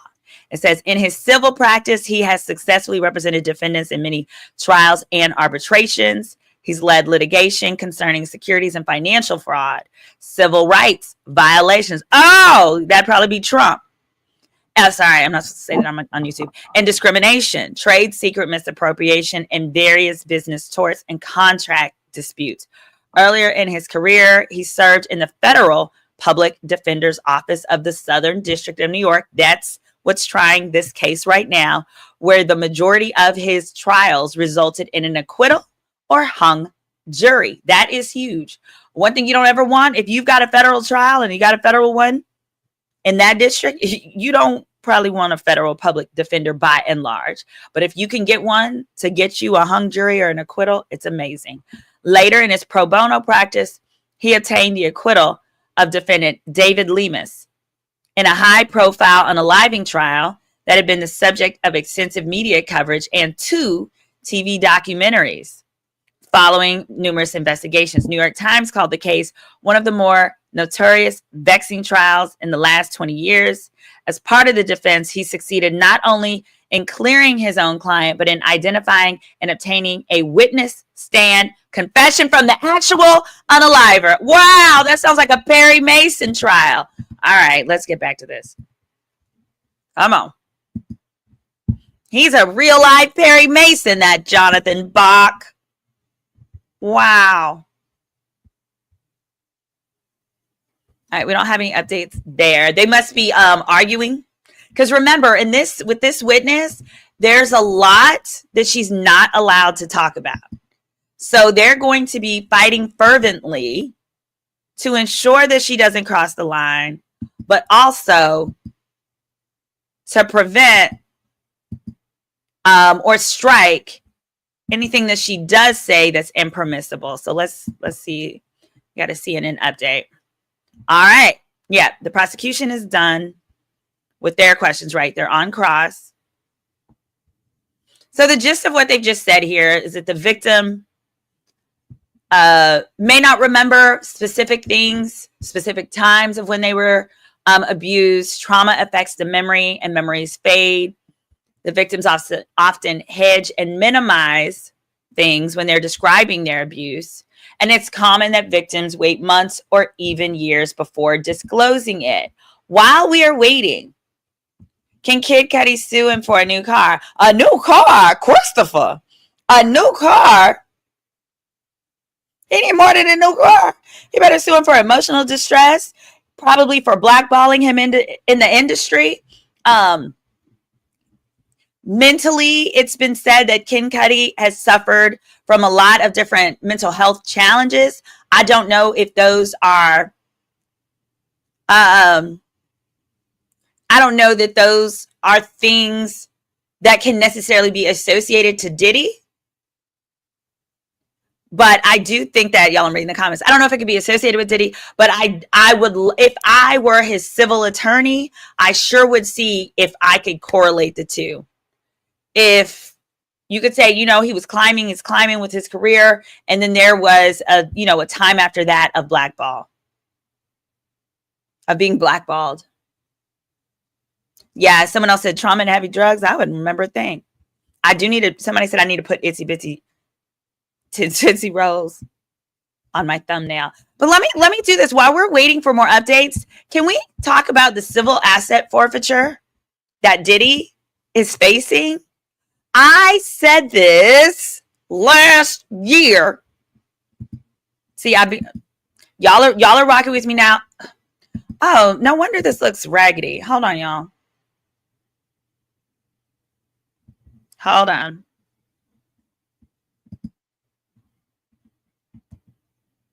The hell?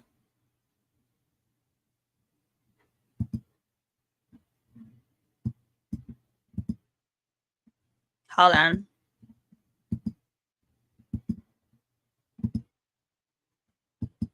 What in the world?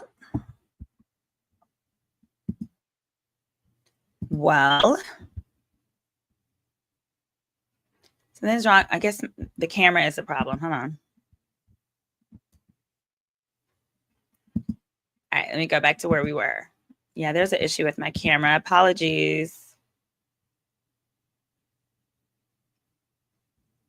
All right, we'll go back to it. I don't know what the deal is.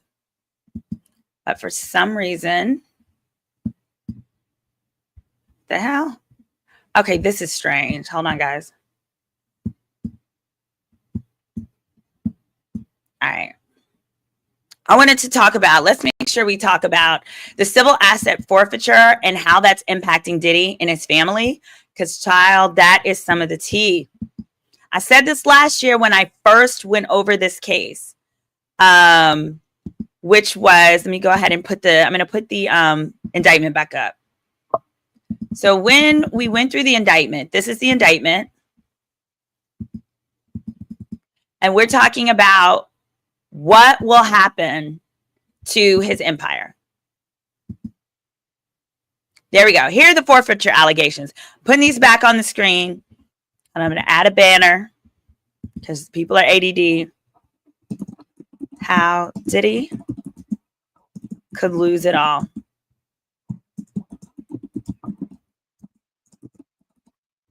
So when I broke this down last year in that video that I did where I was breaking this down, I was explaining how, for me, the counts were serious. But what really is serious is the fact that his stock, all of the things, they're coming after it all. This is where, in paragraph 21, forfeiture allegations. As a result of committing the offenses alleged in count 1, which is RICO, the defendant shall forfeit to the U.S. basically everything he's got. Quote, any and all interest in, securities of, claims against, and property or contractual rights of any kind, affording a source of influence that he affords a source of influence over the enterprise named and described herein, which the defendant established, operated. Hold on, let me remove this banner. Actually, so you can see this. Established, operated,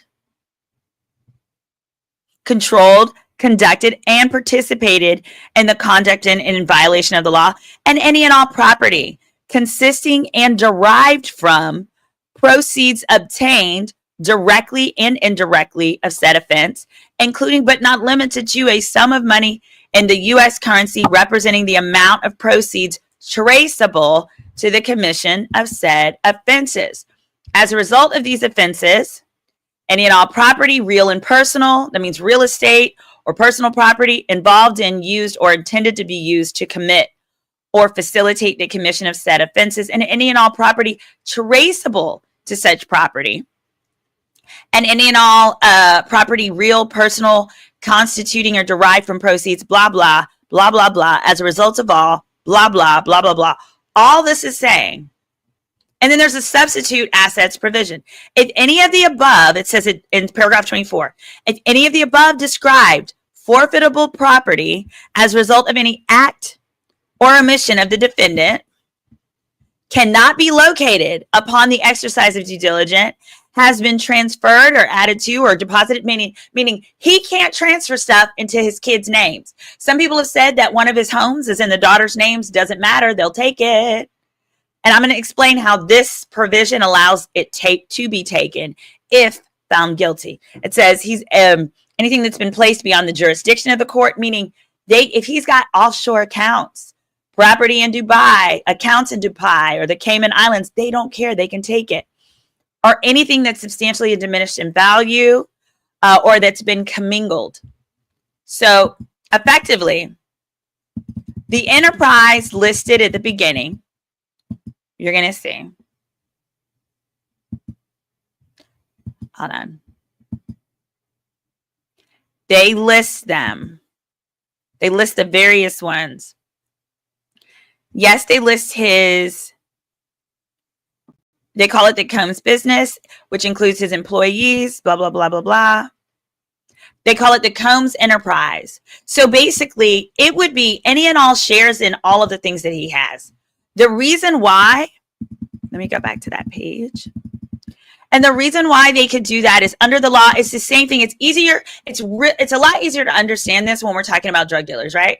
If you were a drug dealer, it'd be real easy to get it, which is that drug dealer, you sell them, you get money from that, you buy a house, you buy a car. They can seize all those things because it was obtained with D money. But, all right, Derek, I'm going to answer this. But in this case, what it is because he used the enterprise, the allegation under RICO is he used the enterprise to do the dirty work, that the enterprise should also be punished. By enterprise, what they mean is he used employees to execute it. That's why David James, the personal assistant, was important. David James talked about, remember, he talked about buying certain things on the company card or not. The fact is, David James would be used to execute certain things such as obtaining substances. The fact that you use an employee of your enterprise to obtain substances means if you are found guilty of using an employee to obtain substances or using an employee to execute bribes. Remember day one, an employee allegedly offered money to the security guard at the hotel to keep his mouth shut. And the hotel was ultimately paid $100,000 to make the tape go away. As a result, they're saying the enterprise shouldn't profit. Now, Derek is saying it makes this RICO charge sound even more ridiculous. What financial gain did he get from Cassie? It's not, see, you can't think about it just in money. The gain is also in protection of his brand and his image. Diddy didn't make that tape go away for money. He made it go away because if people knew he dragged that girl and whooped her and stomped her like that, he would lose deals. Diageo, Ciroc, he wouldn't have Ciroc no more. Diageo would have been able to invalidate their contractual agreement, their licensing agreement with him on the moral turpitude clauses. Nobody wants someone who's done what he's done to be their spokesperson, right? So I just want to clarify legally, when they say something of value, they're not talking about just dollars. Because you are right. It does sound ridiculous to say, Cassie gave him financial gain. She gave him pleasure. I wouldn't say, if anything, the way Cassie was handled actually probably lost him money, but that was his choice by not releasing her stuff. But gain, when they talk about benefits and gain, it includes your benefit to your reputation. Also, they said, the assistant said, that Diddy was our king and our job is to please him. Gain or benefit includes, y'all are pleasing me. Yeah, it's not just about dollars. Oh, Christopher said Comcast would have pro Revolt TV. Revolt. When I did that clip that's on my pinned to my social media that's got over 100 million views across platforms, where I broke down how Diddy's case settled so quickly, but I also said he's going to need to step down from, if he wants to leave anything as a legacy to his kids, he needs to step down from every company he's on. The next day, all these different companies had him stepping down. He didn't step down voluntarily. What happens is they come to you and say, Diddy, this is too much of a distraction. Diddy, we really think that you should step down. And then they step down. Nobody wants to be forced to step down after you've been accused of these things. They know it's a distraction, just like Shannon Sharp stepped down from ESPN. ESPN came to him and said, y'all, this is too nasty. You got too much going on over here. You need to go sit down somewhere. He didn't sell Revolt. He did. What we're talking about is that if he had not, that is exactly what Revolt had done. So thank you. So yeah, so the actual law says benefits include having a better brand, because this is the thing, by having a better brand, he can make more money. But by him employing his staff to execute some of these bad deeds, then that shows the use of your staff as the enterprise, and therefore the enterprise can be shut down and the assets can be forfeited. I cannot wait to show up at that auction, y'all. I don't know what I'm going to get, but I'm leaving there with something. The cars will be there. That house, he's got that California house on the market for $60 million. I think somebody's going to be able to get it for 30. But that's what he's really terrified for. So he has hired an expert attorney who helped execute this strategy, civil forfeiture, helped execute it for the feds on the prosecution side for years. He's hired that person. That person no longer does it for the state. He's hired them to consult and help him legally protect his assets as much as possible. Now that's going to be interesting.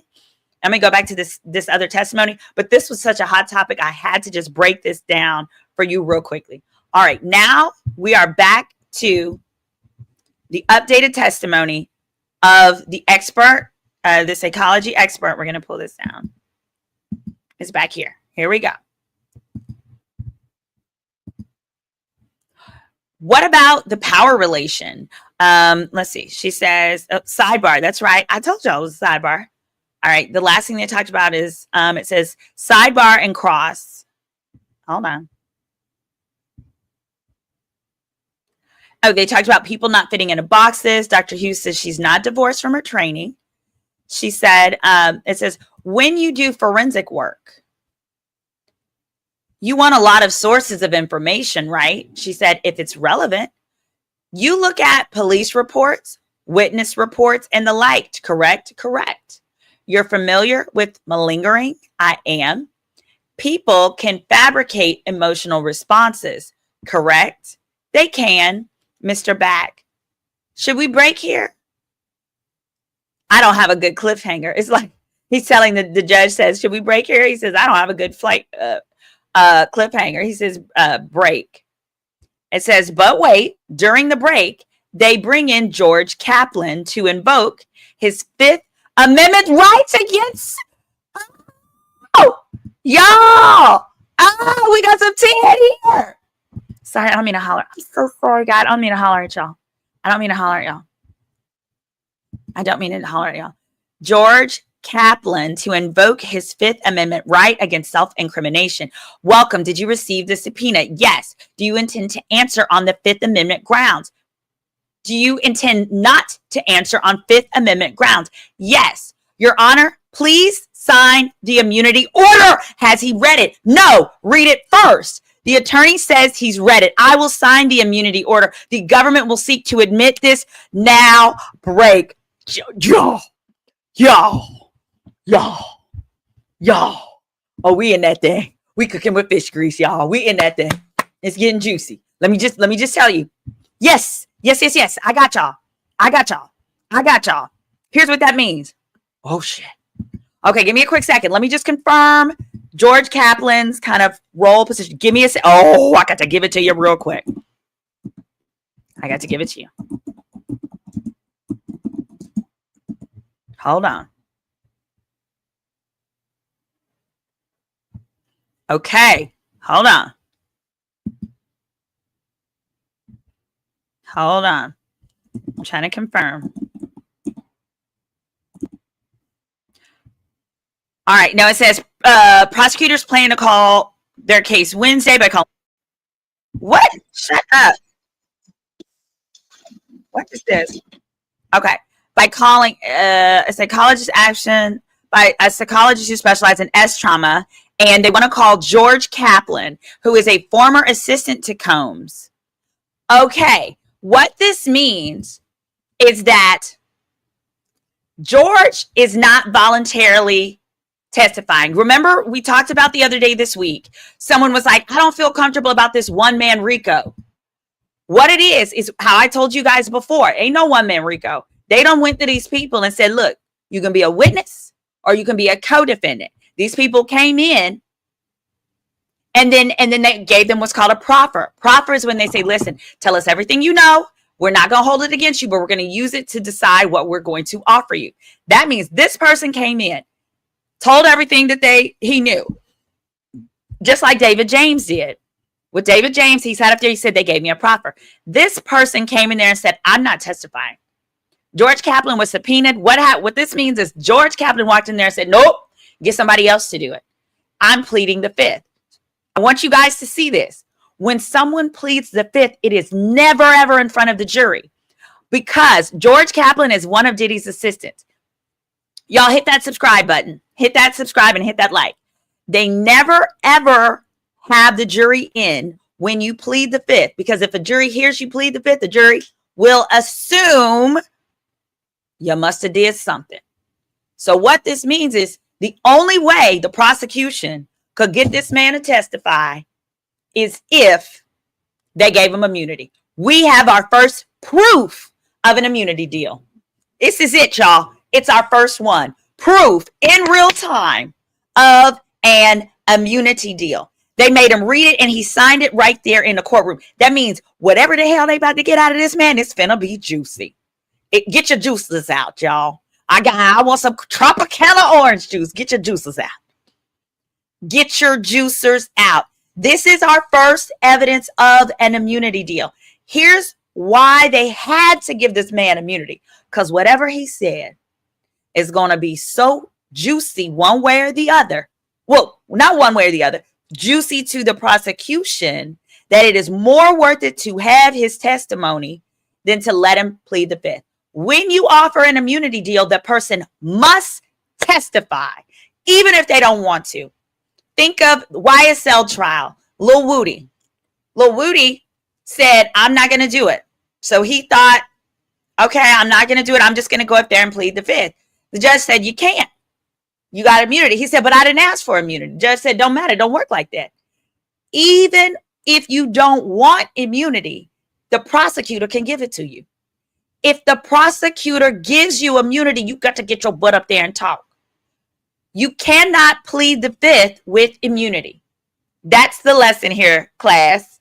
You cannot plead the fifth with immunity because there's no Fifth Amendment to protect. Your Fifth Amendment is protecting you against the risk of being criminally charged. If you have immunity, you can never be criminally charged. Any questions? Any questions? Oh, it's getting hot, y'all. It's getting hot. He will testify. That's right, Amy Lindsay. He will testify because he don't have a choice. This means he don't want to. He said, get somebody else to do it. He said, I'm not finna do it. He said, I done come all the way up here with my lawyer. He's got his lawyer by his side. He said, I done came all the way down here with my lawyer because I don't put me in this. Leave me alone. And the prosecutor said, oh, well, get up there. Get up there. T. Roper, yeah. The allegation is that he quit after seeing too much. Chanel says he was probably married once, applying in he did something. Let me tell you something. That man, okay, let's compare this. We're going to compare this to David James that was on the stand yesterday. David James was given a proffer, but David James was never given immunity. The reason he wasn't given immunity is he was such a minimal player, and what he saw, we all heard David James' testimony. I mean, kind of the worst thing he personally did maybe was got substances in his own name and gave them to Diddy. That's so low level. The feds are not ever they're not going to charge a low level person with something like that, because when they charge you, they can't never get your testimony, and you're not the goal. Low level isn't the goal. High level is the goal. So here we go. It says, so he pled the fifth, but prosecution gave him immunity, which is forcing him to testify. That is correct. Yes, that is correct. So he cannot get up there and I don't recall. He got to recall it. He has immunity now, so he must. Or if I don't recall, here's how it's going to go. They have already sat down and met with him. So if he tries to, I don't recall now, and they sat down and met with him, let's say within the last month, then they know it's perjury. And they're going to get him. He got to recall. That's right. He got to recall. What if he's caught in a lie? It could be perjury. It would need to be a substantial lie that is a game-changing lie. Yeah. Somebody said, how many pages was in that Cassie book? Anybody know? I don't know. Yeah, they can't charge him. They can't charge him anything now. But if he gets up there and he bold-faced lie, they will. I mean, this is our first proof of an immunity deal. This is huge. So now you guys see, it's not a one-man RICO. It's that same with R. Kelly. They gave immunity and things. You have to do that as a prosecutor. Think of it this way. If you go and at the same time, it's not like with the mob. I'll start there. With the mob, because these are criminal things and these people are unaliving people, when they go in with the mob, yeah, they may arrest multiple people at once. There could be like 30 or 40 people at once. That's because they're trying to get people who are unaliving people to stop and be in custody, right? So that's different, where they get them all at once. This is one where you got one person over here getting prescriptions in other people's name. One person over here lining up some hookers. Somebody over here who is letting you, covering it up when you beat Cassie's behind. These lower level people individually, their stuff is not an enterprise without the instructions of the head honcho here, Diddy. So basically, it's accept immunity or face charges. Yeah, and it's not even accept immunity. I want to be clear. Immunity isn't optional. If you are given it, you have to have it. So in court, I'm glad you asked this. In court and here, when it said, has he received the immunity order and has he signed it? What that means is really, that's explaining to him, you got to get up there and tell the truth. And if you don't tell the truth, this is the other thing. If you get up in there and lie, immunity's over. Immunity's over. Y'all heard me? Immunity is over if you lie. So it's so much going on, y'all. I'm really excited about this. If you lie on the stand, your immunity deal will be withdrawn. This is why I was explaining to you guys why they have to try Diddy first. And then if they're going to try other people, it'll be later. Otherwise, if you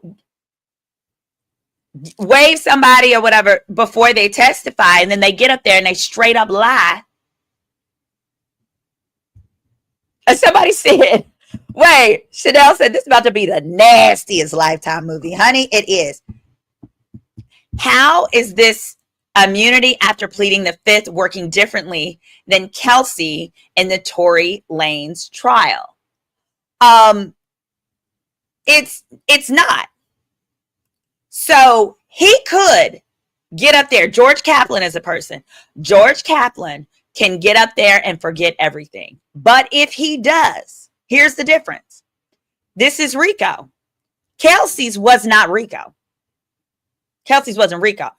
So I'll say this is the difference. With Kelsey, the prosecution was never going to prosecute Kelsey because they would have no credibility till the end of time if they were to later prosecute Kelsey for the same thing they swore up and down and took Tory to trial on. Here, though, it's different. This is RICO. If George Kaplan gets up on that stand and lies, they will rip up that immunity deal. It is off the table. George Kaplan can be facing the same offense as Diddy if found guilty of RICO. Because under RICO, the lowest person in the enterprise can be charged just as severely as the highest. Diddy is considered the top of the enterprise. And, you know, the people that would clean up the cum and the people that would coordinate the hookers and people that would cash out the hookers, those will probably be the bottom of the totem pole. Because those bottom totem pole people are facing life under RICO, they're going to sign that piece of paper and say, thank you. What George is probably facing, the reason why George went up there and didn't just agree from the beginning, is that George is likely dealing with some pressures in some capacity from Diddy or Diddy's team or the music industry, to where George at least needed to look like George was putting up a fight. Does that make sense? Cleaning up the jizz off the bed, cleaning up the jizz, cleaning up the cum, whatever. It says Taylor Harry is a BET investor. He won't allow it. Let me see. Gotcha. If he screws up on his own immunity, they can still charge the guy. That's right. Do you think his lawyers are trying to get him to plead? Which lawyers? Which lawyers? So because this guy has immunity, he's not facing anything. But if he gets up there and tells one lie, it's over. It's over, George Kaplan. Child, I might even be able to do my lunch break. It's going to be a good one. Yeah, it's going to be a goodie. So basically, they offered immunity because they know for a fact he was, yes, something that he's going to offer is worth wiping away his access to something. Let me say it this way. Something that he has to testify to is so beneficial to the prosecution that they don't want to go without it. That's a better way to put it. The only way they can get it out of him is to offer the immunity deal. So therefore, it is worth it to them. And the fact. So timeless. So if it comes out that Kelsey shot Meg, they can't put her. The answer is number one, the statute of limitations, I'm pretty sure is passed. I'm going to double check that. But it's more so that they won't, because to put her in jail would be to admit that they tried an innocent man. I'm not saying he is, but I'm saying that would be the admission, and they will never, ever do that. Hold on. When was Meg the Stallion shot? Let me get the date. Oh, July 12th. She was shot July 12th, 2020. So that means July 12th of 2025 this year, statute of limitations is up. Kelsey or nobody else can be charged. That's it. That's it. So we are talking about the Diddy trial. So someone asked, what was the difference between Kelsey's immunity deal and the immunity deal that we just confirmed that George Kaplan received? And the answer is this. George Kaplan is being charged under RICO. So if he gets on that stand with the immunity deal and lies, the immunity deal is invalid and he can be facing life in prison just like Diddy, because under RICO, the lowest level person involved in the enterprise can be charged just as harshly as the highest. So they offered an immunity deal to someone who is dead guilty and can be potential strong evidence in their case. I wouldn't say Portia's piece. I wouldn't say dead guilty, because I'm not really clear what you mean by that, but who has in some way executed an enterprise task. That's what I would say. Because we don't know yet what task it was. My guess, let's put some guesses in the chat. What do you think George Kaplan is going to testify to? I'm going to guess bribery. Did he help execute a bribe of some sort? Who knows? He could have been the person that had the cash and offered it to the hotel worker. I'm not sure. My guess would also be he could testify to distribution of substances. I definitely think that. Distribution of substances. Pardon me. I would also say it could be witness tampering. Let's just see. What did George Kaplan do? What did George Kaplan do for Diddy?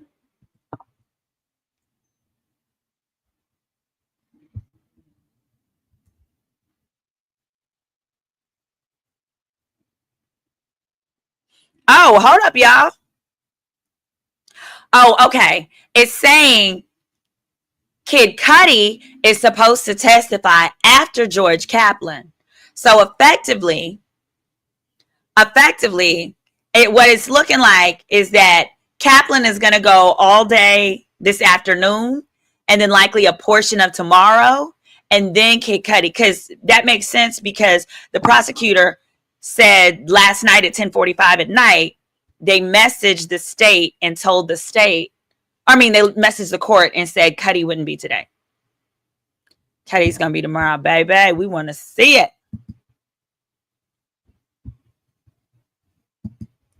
I need to know, what did Georgie Porgy do? What? And I want to know what he looked like. Oh, here you go. Oh, we got a picture. Oh, we got a picture. Hey, George. Okay, Georgie. I think this is him. Hold on. I'm going to put it on the screen. Okay. He ain't ugly. Oh, he got a little look to him. I'm pretty sure this is him, y'all. All right, let me make it a little bigger. Here go Georgie Porgy.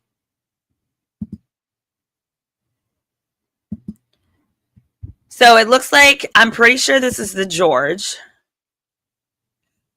Somebody said, give George the mic because he about to sing. See, okay, what did I tell y'all? I told y'all, I said, I believe. Hold on. Jess, thank you for the flowers. Give me my flowers. It says, sister, is it true that the defense just froze all of Diddy's assets until after he is sentenced? That the state, I actually thought they had done that before. And I put up on the screen in the indictment, they have language in there when they are asking the court to do just that. So that does sound right. Now, he's still able to pay his lawyers. And he can always, if he needs more from what has been frozen, he can petition the court and the judge will release more to be given to his lawyers and likely to his children for sure. If they're whatever their children's normal standard of life is, that money is still going to be accessible to them during the trial. A court is never going to be like, oh, your kids can't go to college because we're trying you. That's not how that works. But let me focus on Georgie and we're going to get back to that. I told y'all, remember, I told y'all, I was trying to process for you guys. Why is it that this assistant would likely need immunity in comparison to David James, who took the stand after just a proffer? The proffer is where you come in with your lawyer and you tell them everything you know. And then they come in, they're like, they'll verbally tell you like, all right, you're fine. We're not pursuing you. We just need you to show up and testify. Cool. I mean, he knew he hadn't really done anything, Plus, for David, the statute of limitations was probably up for the majority of what, he was involved in. So, that probably wasn't a big deal. But I said with this guy is probably still actively in the industry such that he has to at least put up a fight and act like he is not voluntarily just supporting the prosecution. And lo and behold, what does it say here? He is over marketing and partnerships. He is a leader in marketing and partnerships, building brands at the intersection of sports and entertainment. Understandable. So that's exactly what he does. I have developed media companies and intellectual property for sports and entertainment icons for 12 years. I've concepted and executed strategic initiatives for clients, including Epic Games, Marriott, Beats by Dre, Diageo. Diageo is who owns Ciroc. I just told y'all. I be knowing. MasterCard, Dell, Uniqlo, Superplastic, Spring Hill. My performance is rooted in versatility, adaptability, consistency, and collaboration. My skill set includes brand marketing, accountant. Okay, I can see him doing all of this stuff. He likely did it for Ciroc and Diddy over the years. Experience, Superplastic. All right, we got the different companies. Let's see if he's got any. We are BMF. BMF is award-winning integrated marketing agency. Oh, not the BMF we are aware of. Oh, okay. There's a funny little play on words there, buddy. Georgie Porgy. Here we go. Oh, here we go. This is the part we care about, y'all. This him. Yes, this is how I talk when I'm not in a courtroom, y'all. This him. D-I-S. This him. Here we are. Executive Assistant, Combs Enterprises, December 13th to the 15th. 2 years and 1 month. That's it right there, guys. Combs Enterprises. Also, for those, let me go ahead and follow it. For those who were like, this says an enterprise, honey, it's called Combs Enterprises. It is. The question, though, is it a criminal enterprise? And remember, they just have to have some continuous instances of telling people to do naughty stuff. Telling people to do things like, hey, go get this person to take this bribe. Hey, go get these substances and pass them out at the party. Hey, go get these hookers. That's it. And they've got that. So that aspect of the enterprise we've seen. I hope this is clear. Let me see what questions we got up in the chat house. Because we are over here rocking and rolling, baby. Let's see. We do a refresh. We ready. We ready for that thing. We are ready.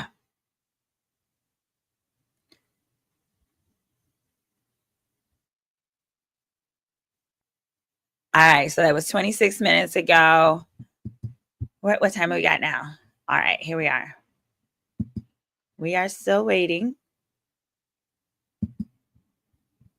All right, so we've got the Combs Enterprises. Hit that subscribe, guys, as you're here. If I missed the morning, who's testified so far? All right, here's a quick recap. Hold on one second. Let me just do a recap better. Yeah, hold on. Guys, this afternoon is gonna be so critical. All right, here we are. Let me go back. We're gonna put Georgie Porgy back on the screen. Ooh, wee. See, this is why this man don't want to testify. You see that? He worked for Beats by Dre. He is affiliated with the industry.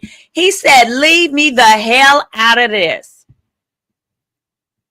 All right, so here's a recap from the morning. From the morning, we had the expert, who is the expert in DV, Don Hughes, Dr. Don Hughes. Dr. Hughes was also an expert that was used in, what the hell is wrong with my screen? Hold on. She was an expert that was also used in the Amber Heard trial. She examined Amber Heard and she testified that Amber Heard was, in fact, a victim of DV. That was for the morning. After that, and that was pretty standard. It wasn't no big deal. After that, the bombshell for today was we had our first immunity deal confirmed. This gentleman on the screen is George Kaplan. They asked George Kaplan to come. They subpoenaed him first. He said, not finna do it. I'm pleading the fifth.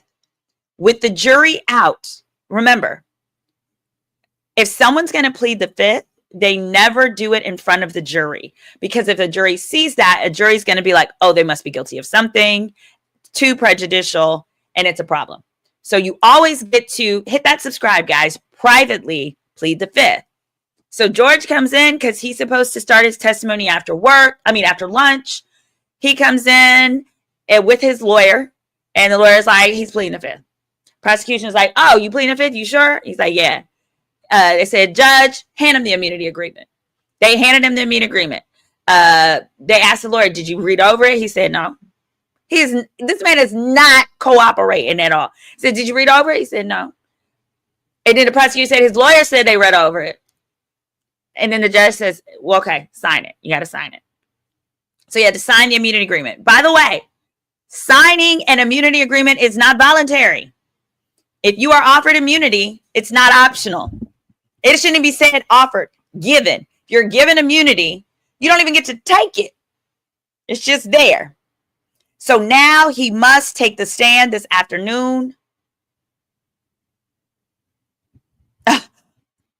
Now he must take the stand this afternoon. He doesn't have a choice. He doesn't have a choice. And that's because when you're granted immunity deal says, you tell the truth, we're not going to come after you. The only thing that's going to get him in trouble is if he gets on that stand and lies. And if he gets on that stand and lies, the immunity is done. He can be charged under RICO and face life. He can be charged in the same way Diddy can be charged. They say the least of you under RICO can be charged just as much as the top. So what we're going to see this afternoon is this man is going to begrudgingly take the stand. And then what we also did was we looked at his LinkedIn. And based on his LinkedIn, I was able to confirm, yeah, Lauren says you're basically sentenced to immunity. That is correct. I was able to basically confirm that, that he, in fact, is in the industry. He's in the music industry actively today. And that's likely why he said, I only want to testify under immunity, because then it's no longer optional, right? Diddy can't get mad at you for being up there when you had no option. You had no choice. Neither can Dre. He said he's worked for Beats by Dre and a variety of other brands, as well as Diageo. So it shows that he worked for Combs Enterprises for 2 years, from 2013 to 2015. But after that, he also worked for Diageo. We're going to hear testimony. Whatever he did, something he did was a crime. That is going to be proven. It's going to be. So something that he's going to testify to was a crime that he participated in, which is why he wanted immunity or needed immunity to speak, right? You plead the fifth because you don't want to incriminate. So there's some type of crime that he participated in, and it'll be interesting to see whether any of this was under the Diageo umbrella when he was working for that brand versus, working for Combs Enterprises. Regarding RICO, it doesn't necessarily matter. It really just depends on what it is. Yeah, they're saying, so allegedly the offer to Diddy was 15 years. Yeah, I understand people saying, so I wasn't sure what the offer was before, because multiple people were saying you should have taken the offer. And some have asked me my thought, and my thought is it depends on what it was. I agree. So in a 15-year federal sentence is pretty much a 15-year. Sometimes you can get off a little bit. You can maybe knock off maybe 10 or 15% with good times or other stuff. Oh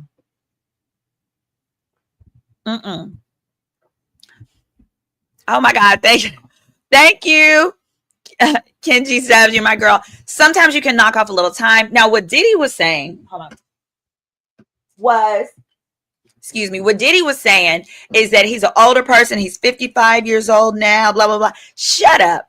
I agree. At 55, you're 55 now, and you'd be 70. Ooh, y'all, that does sound like most of your life. He would be 70 when he came out. I think a large part, though, of Diddy not taking the deal is the narcissism of think about it. He's beat every other charge though that he's ever faced. He's beat it. He's made people go away. He's made evidence go away. He beat the charge where he clocked that woman dead in her face. The victim herself said he did it. I saw that he did it, and he got off. Some of these people that have come up missing, Shakir, what's his name? That was dating Kim. He's associated with some of these people and some of this stuff. He blew up that man's car. He dangled that lady off the balcony. He's used to getting off.